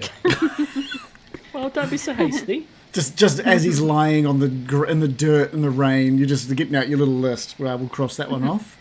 Yeah, I was literally writing that when this happened. We've freed up a space in the dinner party, so Well, this could seem distasteful, but I wonder if it would freak Strahd out if we, and Brian, I don't know if you have these abilities, but if you could reanimate Ismark or make it appear as though Ismark was not dead. And I'm taking inspiration here from, spoiler alert, if you haven't seen Vikings. I was going to say Weekend at Bernie's. Yeah, that's what you're going to say, right? Inspiration from Weekend at Bernie's. No, I honestly thought you were going to say Weekend at Bernie's. No, Vikings. What? They galvanise the whole kind of army and they really freak out. They put the shits up the enemy in Vikings by sending out the leader on horseback who they thought that they had killed. Right. And that kind of broke the spirit of the army because they thought these guys are so powerful, nothing can kill them. True. So we could send Ismark propped up with a broomstick tied to his back on a horse or something, like waving his great sword. We could put like sticks or something and like wrap his arm around it with cable ties, and so he could So Weekend at Bernie's mixed with Vikings. I guess the only difference here is that he's going up against an army of literally undead people that aren't tied to a broom.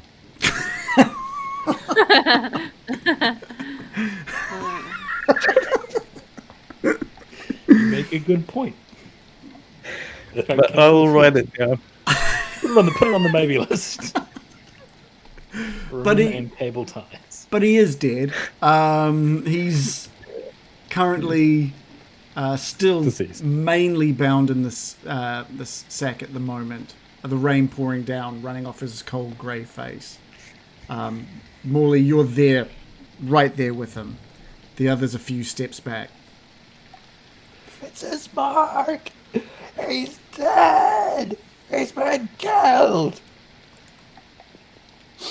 No! I feel like I'd pick the body up and start like running through the rain back towards the abbot, thinking that, is there anything that can be done?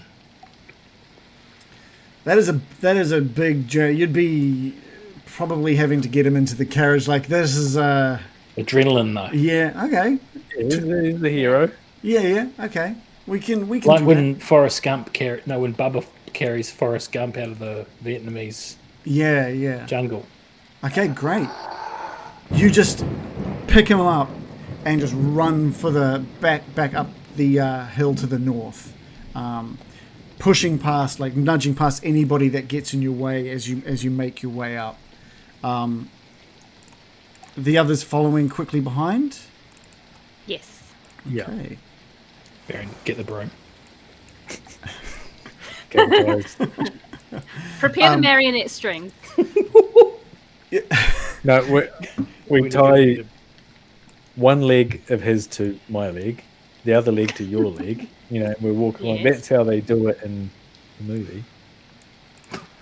I'm going to try and bust through the doors, and I think I'll be so exhausted by the time I kind of got to the top that I'd just be screaming for the abbot, and I'd kind of lower Ismark down onto outside the gate and just be banging on the doors. Abbot! Abbot!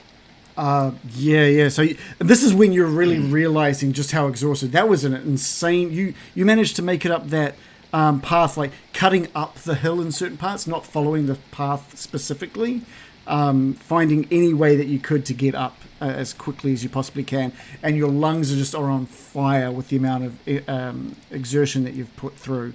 And the abbot opens the door to these gates, and you can see he's taken his normal human form again, and he sees you, and he runs towards you. Morley, what's happened?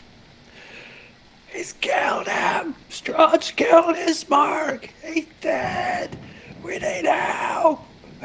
Morley's just kind of yelling and not making 100% sense, but getting the message out there that like he's really needs some resurrection. Yeah.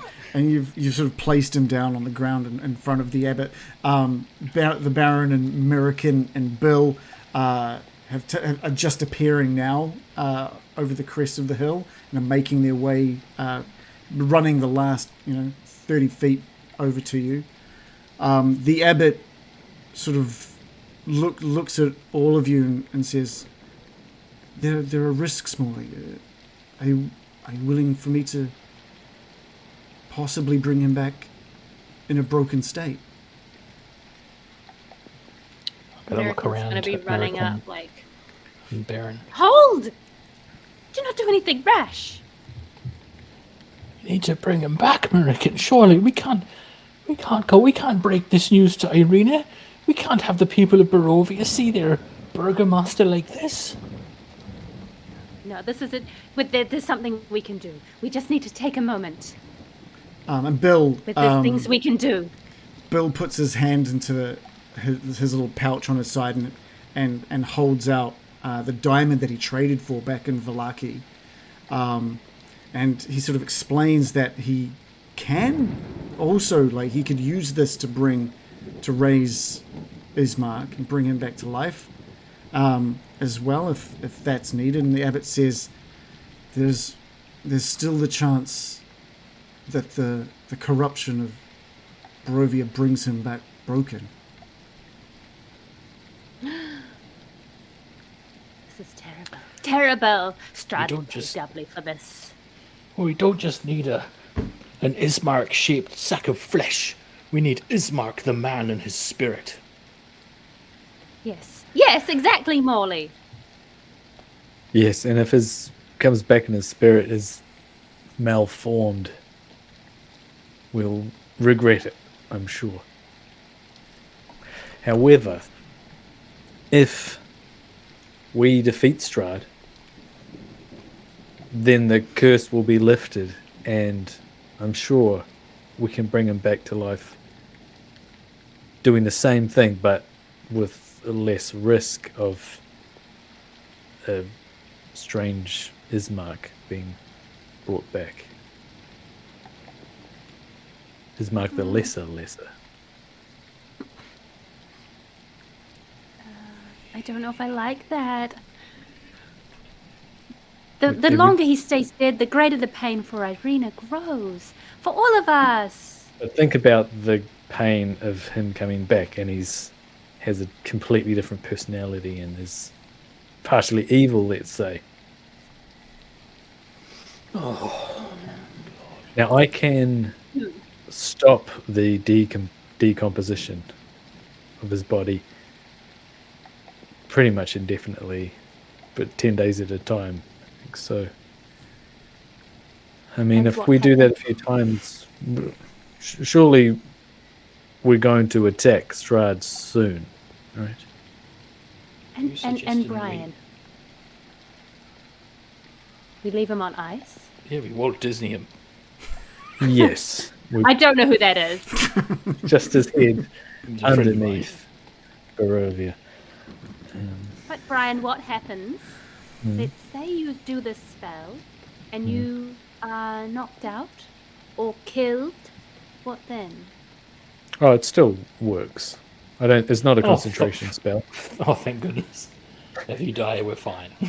Perfect. We can still get Ismark back. That's good. Yes, That's the main thing. Unkilled. You still use the diamond on Ismark. No, don't.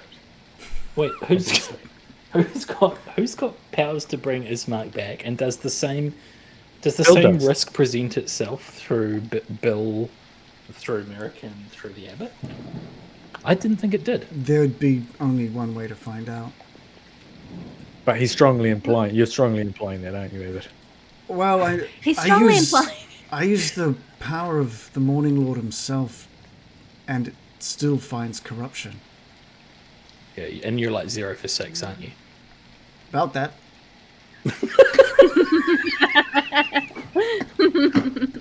This guy is so good. Maybe he's just rolling low, you know. Yeah, not good at it. Sometimes the dice aren't on your side. You know, I could try to divine the truth of the matter, but Wheel it doesn't or woe. look good. Yes. Anyway, Does that's not look my good. suggestion for putting it off for a while if it's going to go badly now, which sounds like it will go badly. Yes. What a blow. What an absolute tragedy. Strahd has surely done Baron. this. Just prevent him from decomposing. I'm going to need a little a sleep. I'm not going to sleep with him. Oh, that's not part of the It's not part of He's the sleeping bag together, nude. That's part of the oil him up, gets their unguent going. I just don't have the spell prepared, so yeah. I can't do it right now. But as long as we put him in a cool place, it should be alright. Can I tell how long he's been dead for? Give me a medical. Did we see him yesterday? Give me a medicine check. So you set him off. He left like this morning, just before you guys. Okay. Just before you guys left as well. I got a 0 for medicine. 14. 14. Okay, with a roll of 14, you start sort of looking into how he died, when he died, stuff like that. Looks to be that he was killed maybe only like 2-3 hours ago. Okay. And his neck and sort of shoulders are just absolutely covered in bite marks, like bite holes. Oh. I hadn't even occurred to me. Ew! Yuck. Get him out of here. No, does this mean that he might come back as a vampire, or just... Well, you don't know if there was the vampire spawns that have bitten him, if it was Strahd himself, you're not sure. Well, it looks like, to be on the safe side, I would cast this spell, because then he can't come back as undead. Yeah, that's not really my main concern, Brian. Isn't it? No, I want the best chance of getting Ismark back for Irina and for Barovia. And for us. This is the best. Yeah. Yeah.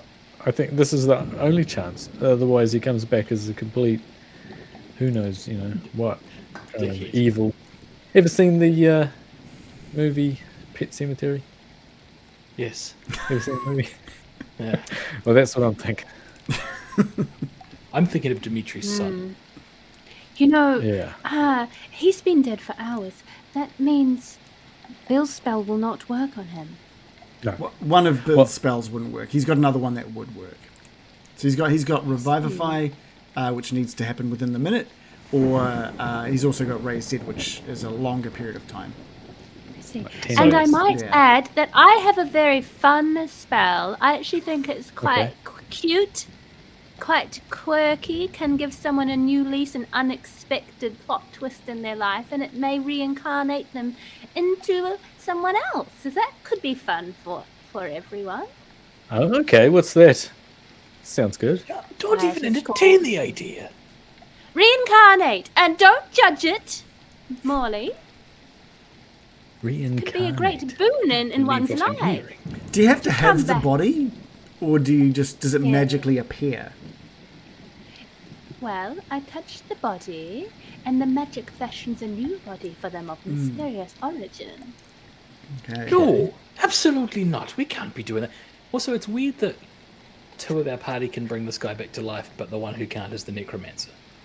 yeah.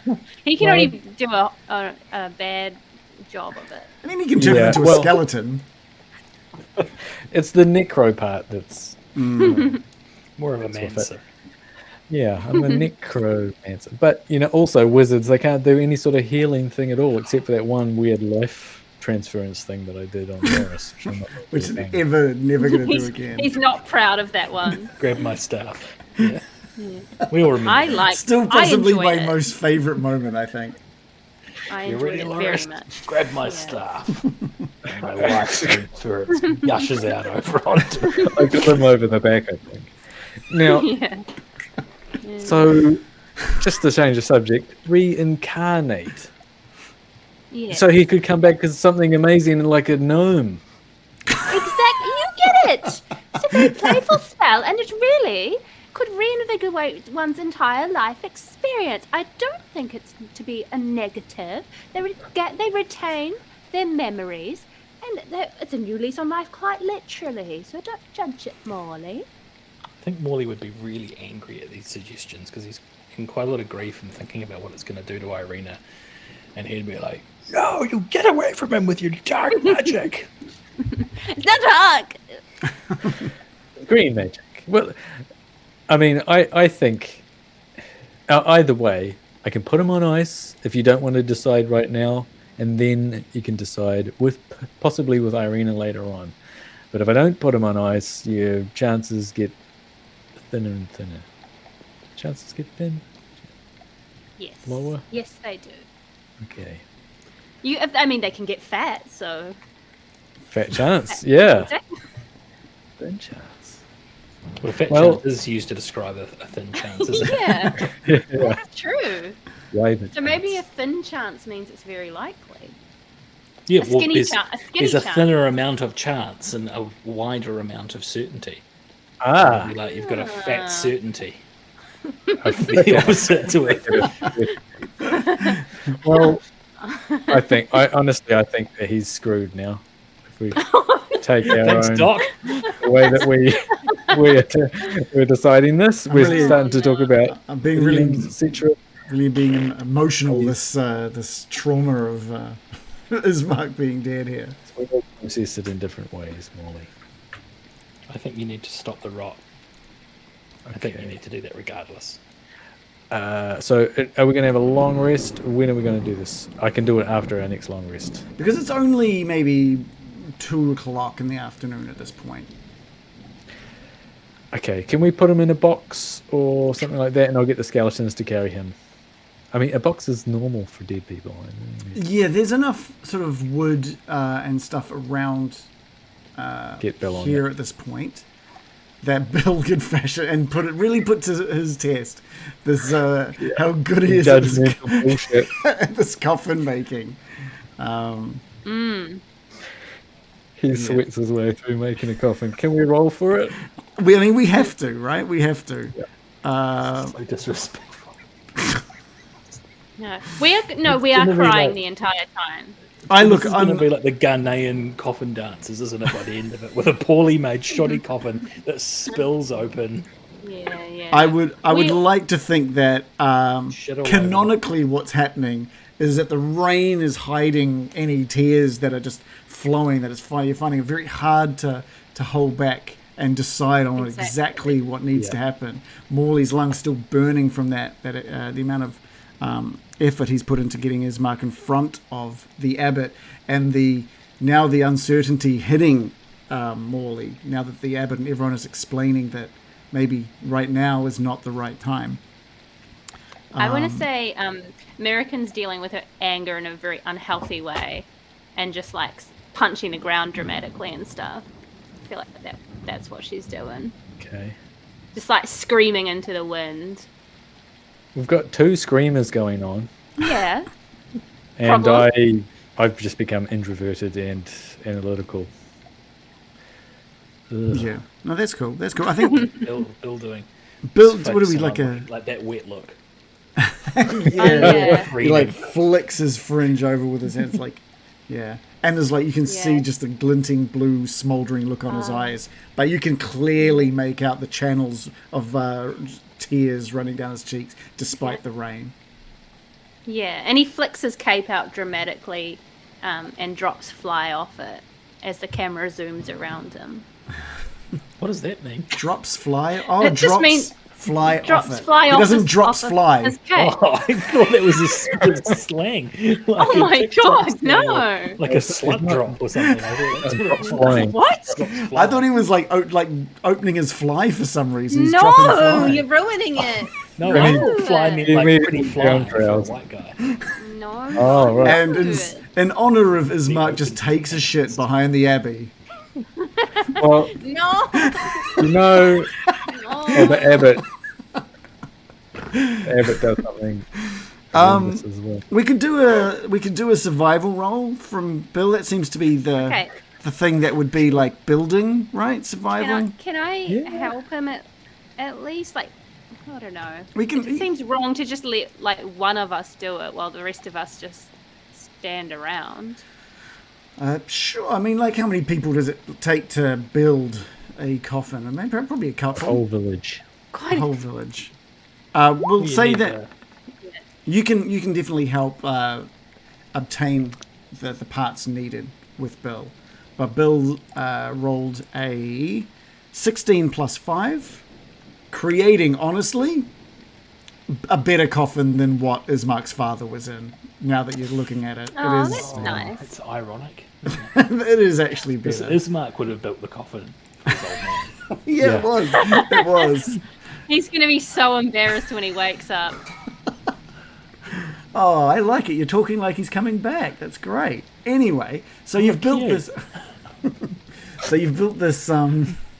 You've built this box. We won't call it a coffin yet. We'll just call it a human-sized box with a lid, with closable lid.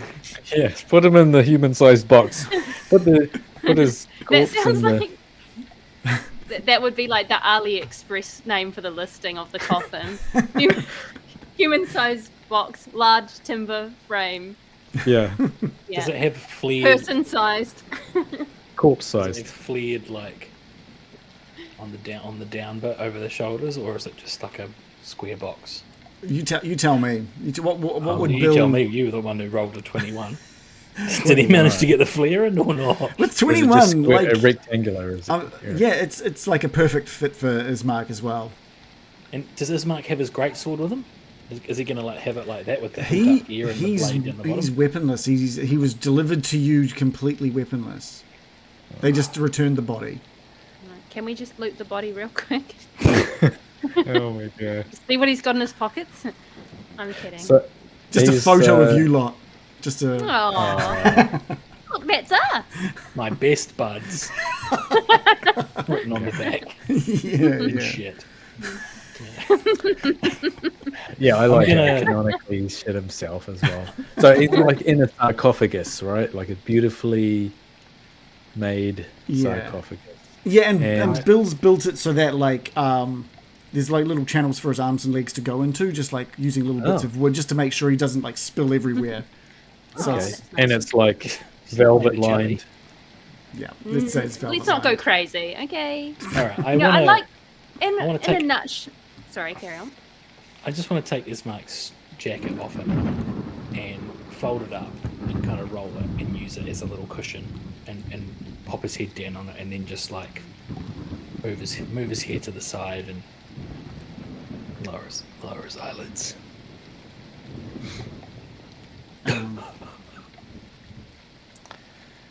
It's touching. You know. Okay. Could have had that jacket. This you can. jacket. I mean, you And can't. then when no to one's be honest. looking, I'm going to use sleight of hand because I'm a rogue and then out the jacket, and then I'm just going to have a new jacket. It's what he That's would what have he was- wanted. He was going to pay you one, wasn't he? Originally. He was going to pay us in jackets, yeah. Okay. Might be getting Well- well, now. So I've got 7 skeletons to carry him, Okay. and we'll make our way. I don't think there's anything we can do here with the abbot, right? Not really. No. I mean, I think the abbot says you're welcome to keep him here if you don't have somewhere safe for him. We'll bring him to the church. Yeah. Yeah, let's go there now. It's not going to be a pleasant ride knowing what that arena awaits us. That's what I'm worried about. Who wants to break the news to Irina? Should be Morley. Morley Bag's not. Your bags, yes. It's like, I'll do it. how are we supposed to hook up if I'm giving her that kind of news? It's really going to kill my chances again. Night number 2. Every time she sees me, she's going to be thinking, dead brother. That's not going to help. Yeah. Although, if we remember the movie Wedding Crashers, Will Ferrell says that at funerals women get even hornier. Okay. Let me just roll a d20. No, I'm not. Obviously, that's the last thing. I'm not.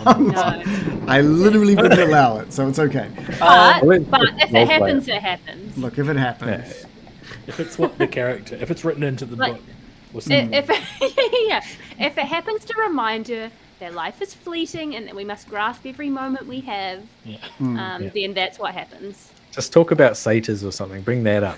Okay, let's go. My skeleton carry this. Yeah, your skeletons were kind enough to bring the carriage back up, so they lift the box into the carriage. It's this very somber moment, this very quiet moment. There's almost a finality, even though it's not over. There's a finality to having him in that box and placed within that carriage for a delivery to a church. And it's very somber, and the abbot says a few words over Ismark before the lid is placed on top. He apologizes profusely for what's happened, and he reminds you that to not let this stop the progress that you have already made, and that he will see you as soon as he can tomorrow. Yes, Strahd has done this to try to break our spirits, to cripple us. But little does he know, he's only fanned the embers of rage in our hearts. He will pay for this, mark my words, he will pay doubly so. And with that, the carriage heads back down, away from the abbey and down into Kretsk. People have still sort of locked themselves away inside their homes, fearful for the fact that this is really the first time Strahd has made any kind of appearance inside their village. There are sort of some boos and some shouts for you to get out of the village. Whoa. They believe that it's your presence that has brought him here. Well, correctly so. Yeah. Dimitri is waiting outside of his house. He's very apologetic for you. He's apologizing for the behavior of the people of Kretsk. He talks about how he's going to help them understand what's happened. Mm-hmm. Is there anything that I can do for you? You could join the army. Well, We've just lost a great warrior. Just to let you, hopefully it's sunk in that walls don't stop Strahd. So if you really want to be safe, the only way is to get rid of him entirely. And that's what we plan on doing. So if you ever want to join, if there's a few people here that want to help out, meet you in Barovia tomorrow at the church. Valaki. He shows up. He's passing through Valaki on the way to Barovia.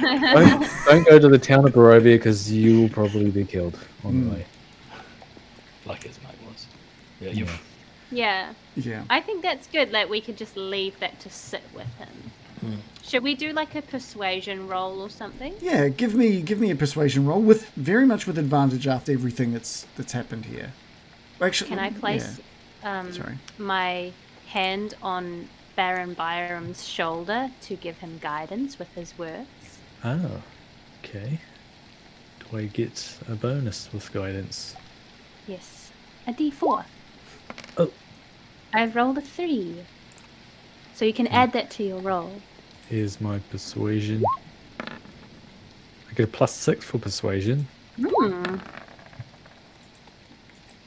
Wow. You're a high roller. 28?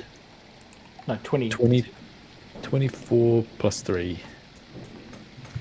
Yeah. everything that you've said hits Dimitri quite heavily. It's very, very apparent that the walls that he thought was keeping him safe, were never really doing anything. There was no understanding that Strahd had the ability to just appear out of nothing, let alone inside the village he's looked after and his family have looked after for so long. There's nothing returned. There's no... This is kind of just what you're reading from his face. He says nothing as you lay out what you've said. And he apologizes once more for the reception you've had here. Sort of looks up towards the beacon and the purple light in the rain, and silently sort of just turns, waves, and heads back indoors out of the rain. Right, I'm just going to call out, goodbye, Big D. Hopefully we see you tomorrow.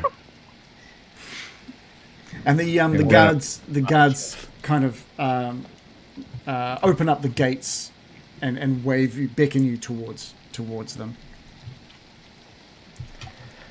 I like to imagine we just hear his arsehole son screaming down the stairs about how he wants like a glass of water or something, just as we leave. Just as a reminder about why it wasn't a good idea to bring his mum back immediately. Yeah. What are you stupid fuck?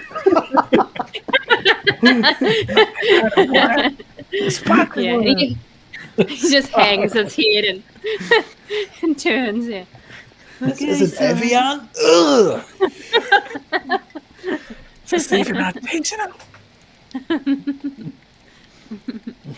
And with that, you pass through the gates out of Kretsk, and away from probably one of the darkest moments you've had within Barovia recently.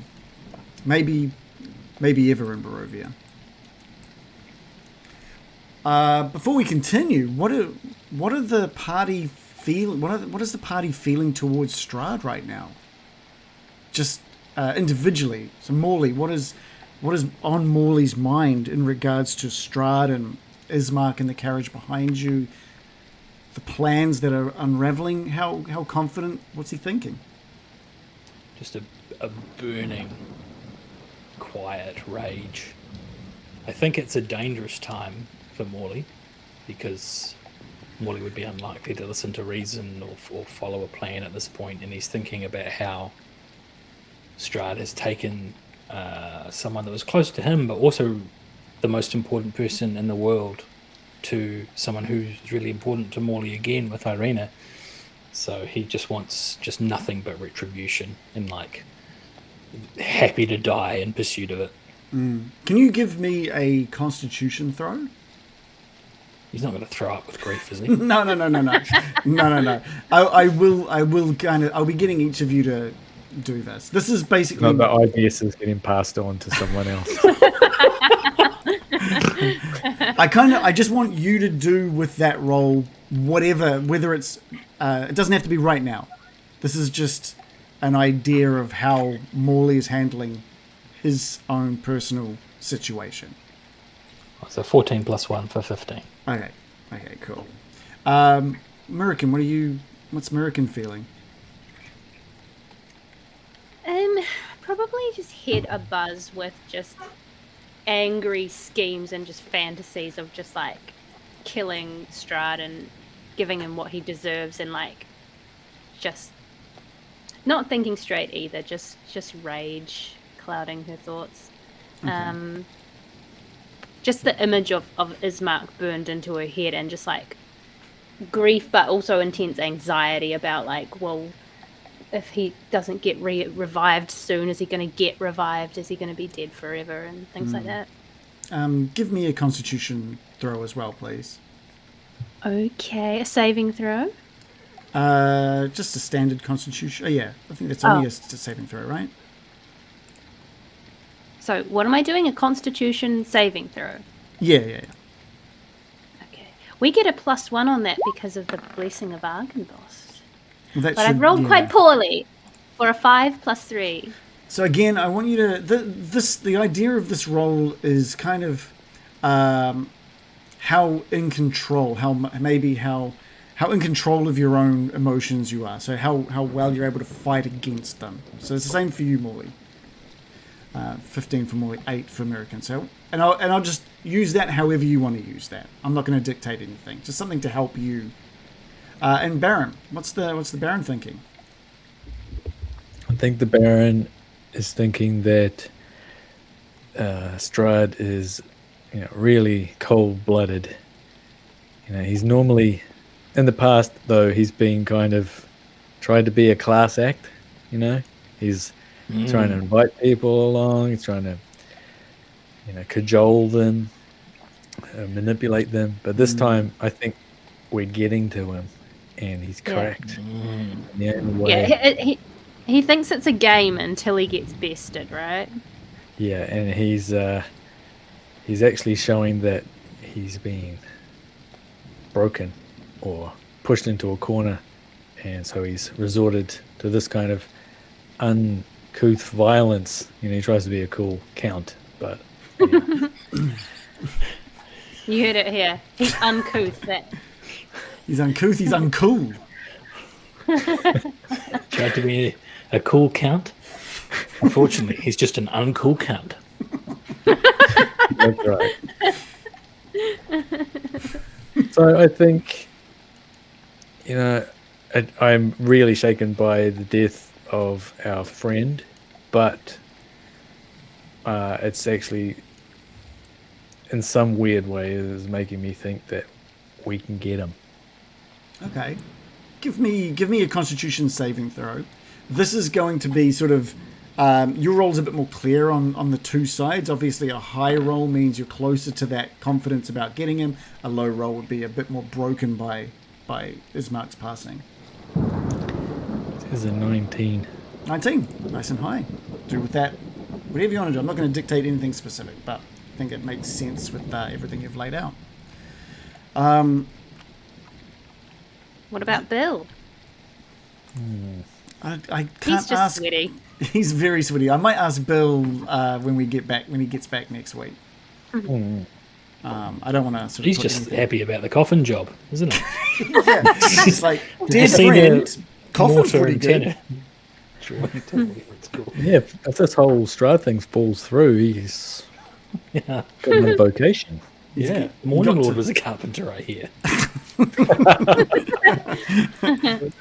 He got to prove is he currently just smug and gloating about the fact that he got to prove himself with his carpentry skills?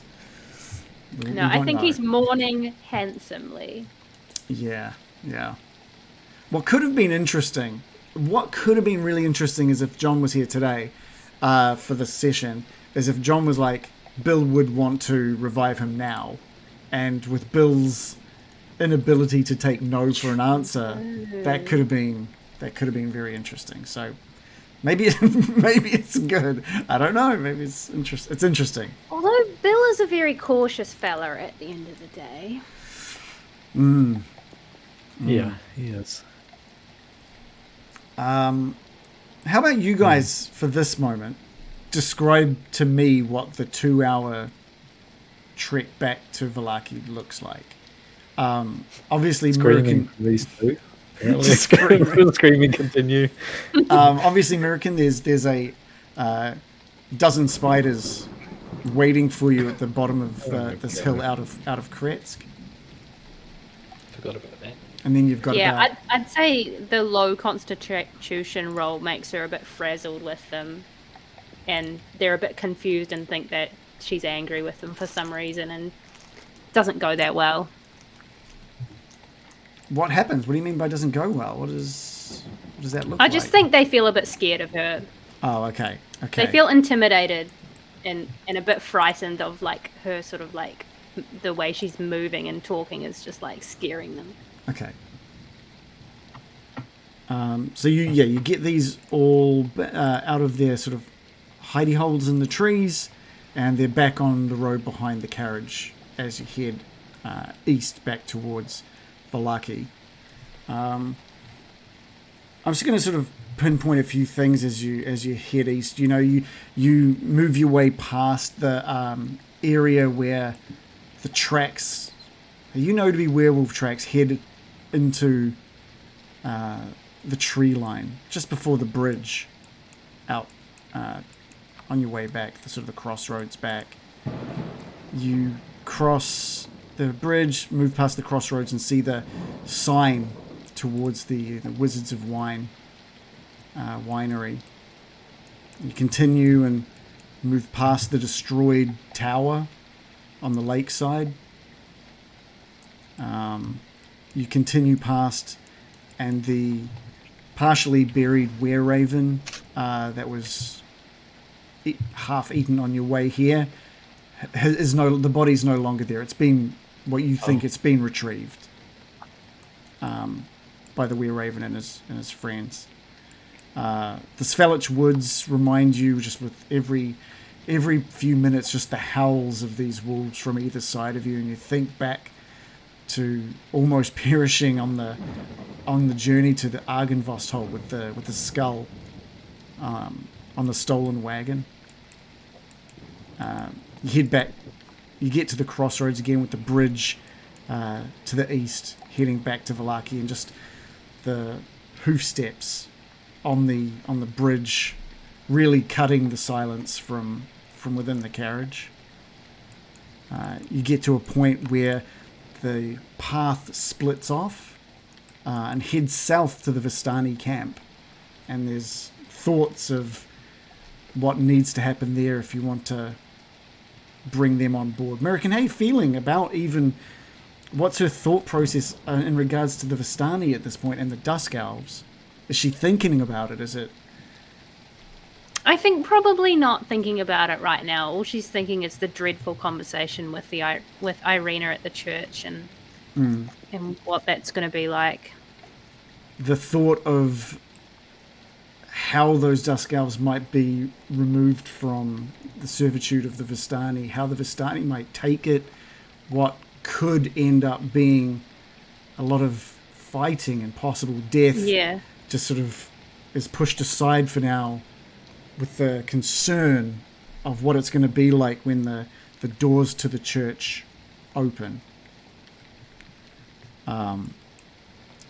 You get to the gates, and the same guards that let you out last time are standing at these open gates, and they wave as you go through. Do any of you respond in any way back to them?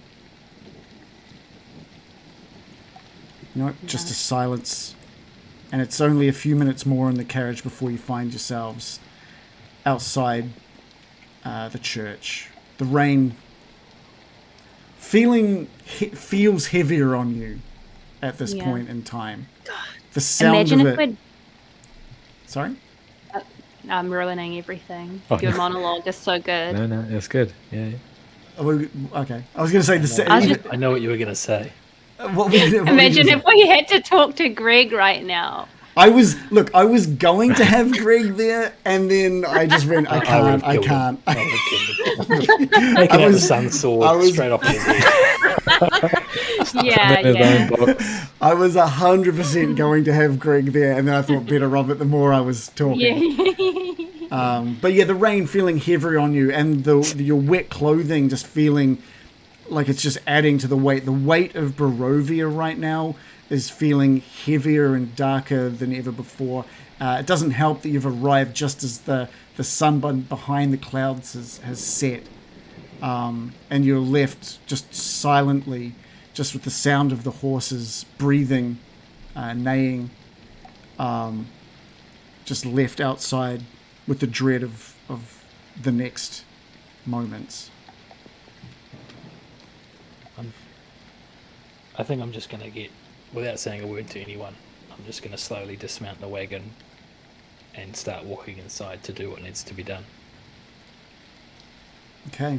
You open the doors to the church, and Irina hurriedly gets up from the pew at the far end of the church as she hears the doors open, whips her head over her shoulder to see Morley standing in the rain, and she smiles when she sees you. She's happy to see you at that door. And that smile slowly fades away when she sees the serious look on your face. And she's kind of looking over your shoulder to see everyone else is there, and Bill and the Baron and Mirakin sort of arrive sort of at your side, just behind you. And she says, What's the matter, Molly? And she comes walking towards you. There's no easy way to say this, Irina. It's Ismark. He's been taken from us by Strahd. She goes to say something. She's like, she cannot believe what you're saying. She goes to say no, but not a sound comes out, not even a breath comes out, as she clutches onto your jacket and just drops to her knees. Her hand slipping off your jacket as she just crumples onto the floor. And then finally a sound comes out, and it is just the most pained and strained cry of disbelief. And we'll end it there.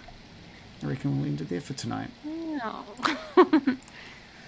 Cool. You should have done the weekend at Bernie's then. Come on, we could have avoided this. But remember, not even your real brother, so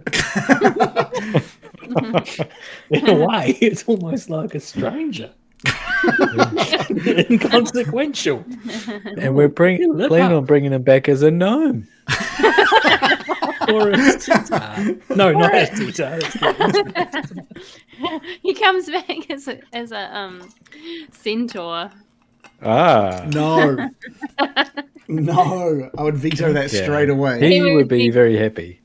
Bigger and better. How many times he could crap a day? I actually think Ismark personally would love to be a centaur, to be honest. If I'm being honest. I love the idea of that spell so much, just for how chaotic it is. Imagine being reborn into a new body. That's so exciting. Oh, but it costs you 1,000 a day, because you can't just do it willy-nilly to anyone that you kill. You can't just like strike someone down and touch them and go blunk. Oh, new body. Of course not. He could come back as a high price. No. No. Can you give us a list of what it can come back as? Yeah. You're the DM. You can always remember, you can put Dung Beetle on the list. That's true. That could be your first bit of homebrew. First bit. He would love it.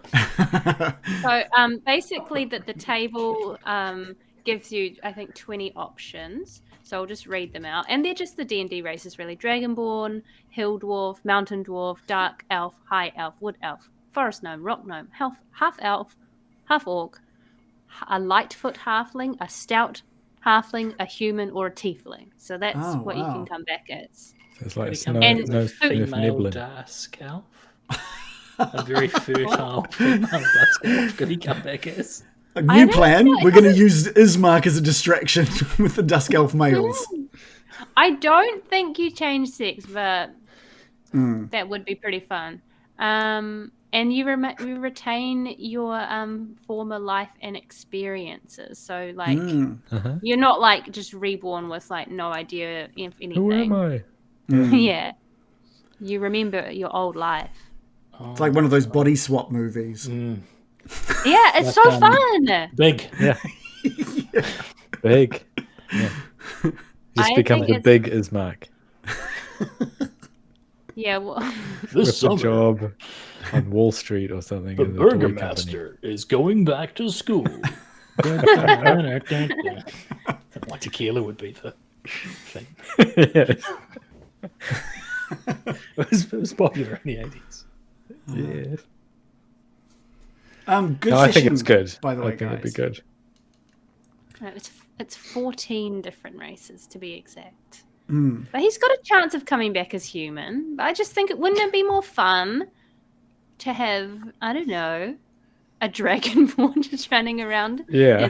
Would it be fun if Reagan was hit by a bus, if you thought he was dead, and then that night he comes back and knocks on the door and he's a gnome? Would that be fun? That'd be kind of fun. I think it would be quite fun. Because I'd have I'd still be me, and I'd be like, check this shit out. This is fucked, isn't it?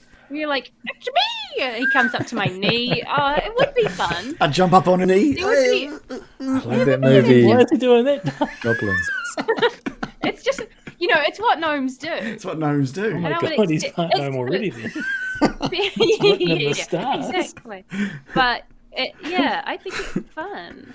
I would accept Reagan as a gnome. But realistically, if Jo died and she came back as some sort of mountain dwarf, I'd be upset. To be honest, I would be upset. Shallow. I would be. I'd be pretty upset. Hill dwarf. Tiefling, though. Each race has its own Roll of the traits dice, really. that are admirable. So don't discount the mountain dwarf. I'd discount the mountain dwarf. Oh, Or think of all the diamonds. Discrimination. Yeah. I'm just not attracted to mountain dwarfs. Well, yet. You'd learn to That's love true. me. That is true. Yeah, I'm offended. At this hypothetical scenario is getting me quite angry. The fact that you wouldn't accept me as a mountain dwarf. How dare! Attracted to goblins or gnomes. Joe's real attracted to. Yeah. Yeah, you come back as a gnome, you motherfucker, and I will accept you. And I'll be a fucking mountain dwarf. What if you both, in separate tragic accidents, were reincarnated as a gnome and then a mountain dwarf, and you each came back to the house that night, like, but you've got a Pixar movie. To be honest, though, I'd probably only be annoyed about the mountain dwarf situation if the other option was that we just got brought back normally. If that was the two options, and so they went, the person doing the task was just like, this one's kind of cooler though. Yeah, I think that is the reasoning as well. Because I was thinking we could just bring him back as Mark, but this is cool. It would be good. It would be fun. It would, because that's the only actual reason. It's not like we can't do the normal resurrection. You've got people lining up to bring him back like normal, but you're just like, but this one's kind of fun. No, I want to do the Mad Lib version of it. Yeah. It could be halfling. It'd be fun. Yeah, he'd love it. He'd love it. He'd get used to it. Yeah. I'm on board with it, by the way. But, like, can we just write in a plot point where this is the only way to revive him? And if he rolls a human, it's a re-roll. Sorry. Yeah. Okay. It's like a roll of the dice. It's like, finally, you're actually bringing him back as a human. Can we I'm going to roll it right now. I'm rolling it right now. Just a theory. Just to test it out. Just have a taste. All right. Well, I've got... This is what he would have been. He 57. will be. Half orc. Oh, that would be so He's good. a half orc. It's awful. That is horrible. Well, it kind of fits. Ismark as a half orc. It would be great. Would it? It would be, because it's great. It's just fun. Yes. I crave the chaos. Literally, the other option is he comes back like as him. But Shrek. You know, he comes back as Shrek, basically. Ooh, if you rolled a 33. The voice. Who's going to be the donkey? I rolled how broken he would be, and I'm not telling you how broken he'd be. So he'd be a half. Is there a table for it? Are you saying, like, for how messed up they are? I do have a table. I can't believe you guys are like, oh, it would suck for him to be a half orc. This is crazy. It would be amazing. That would be one of my last ones to pick, to be honest. Yeah. Operative Peanut, by the way, has just resubscribed for their 4th month. Thank you so much. Thank you so much for that. Who wouldn't after this discussion? I think this is my favourite. I want to know what the chat thinks. Yeah, what does the chat think? Would you want to reincarnate a beloved NPC, or is that just too far? I just rolled a 58. Does he still come back? Because you rolled a 57. Is a 58 still a half orc? Yeah. So we have to do it now. Yeah. Sort of everyone's rolling it. We're all having a roll, are we? Well, that cements it. Both of us have rolled half orc. I hate that as Mark, by the way.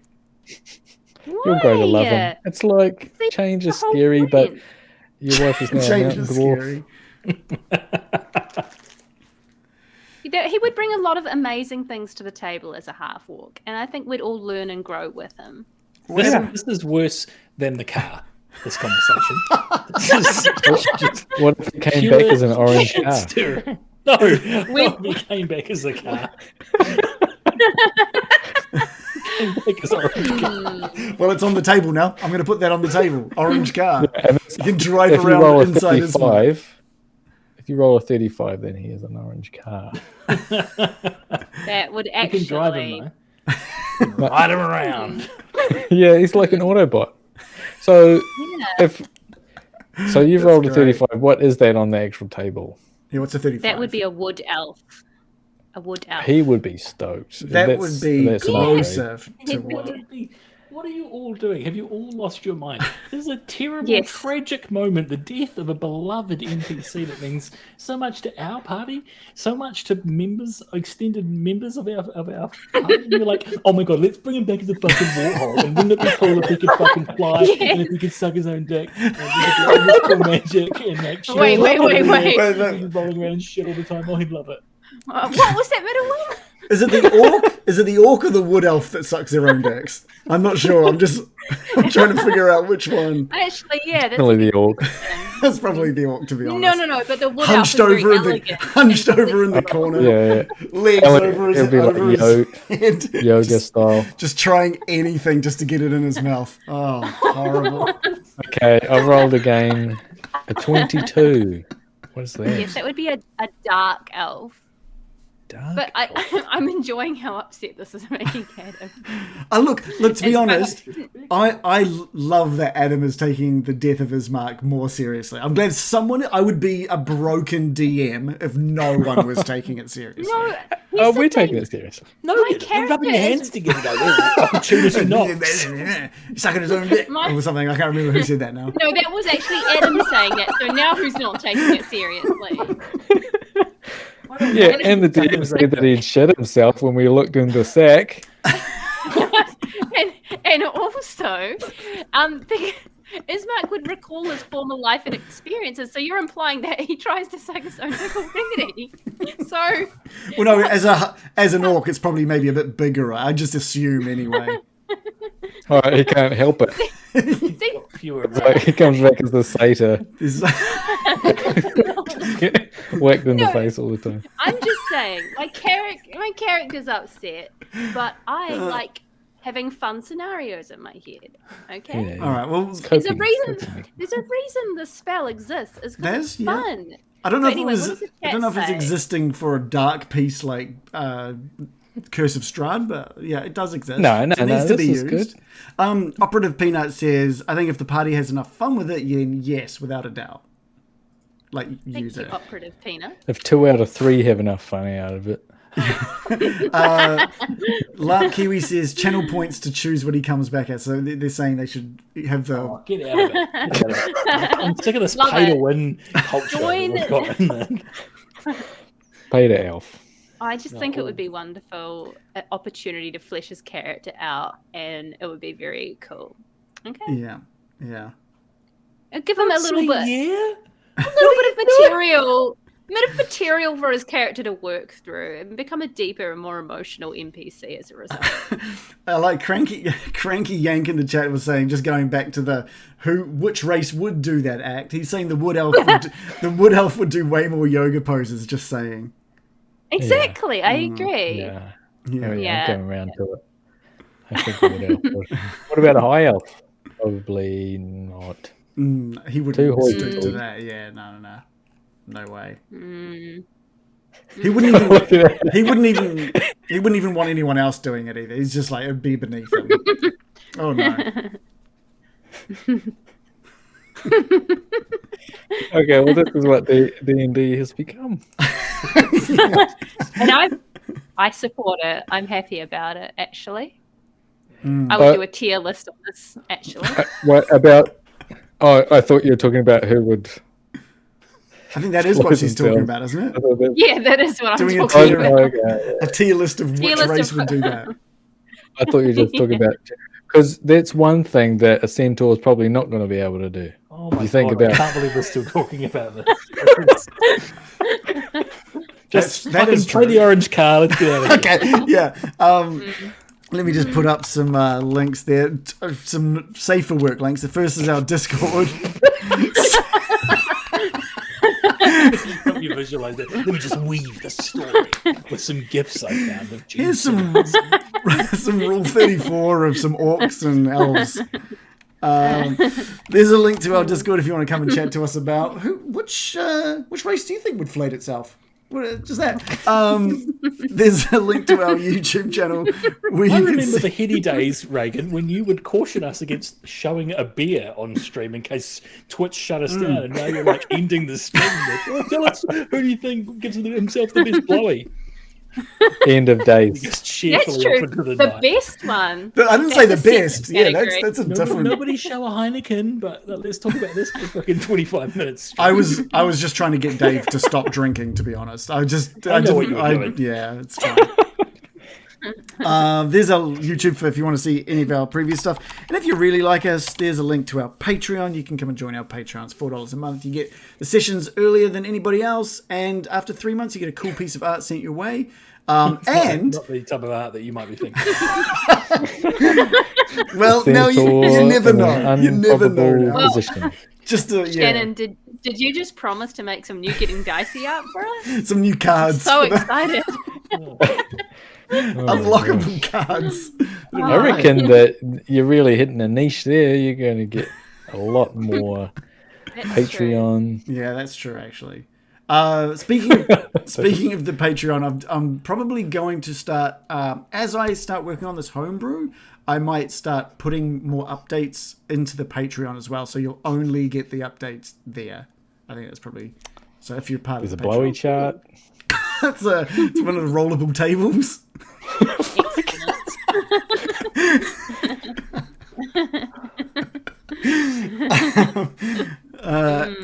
And I'm thinking of new merch now as well. We could have a new T-shirt design, to be honest.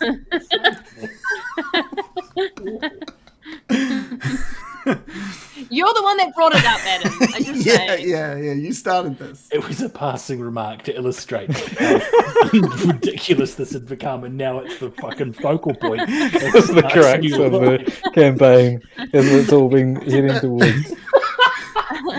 That was the other thing I forgot to mention. In the church, Father Lucian is sucking his own dick at the back of the church.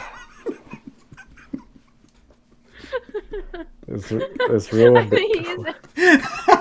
I thought Adam had left there for a minute. But, yeah. His body disappeared, so I think that's a giveaway. I think that's symbolic. Or he was just bending over, I'm not sure. Oh. Don't be doing that pose. Okay, so thank you for joining us. We'll be back at the same time next time, hopefully with Bill back as well. Hopefully Adam comes back as well, to be honest. All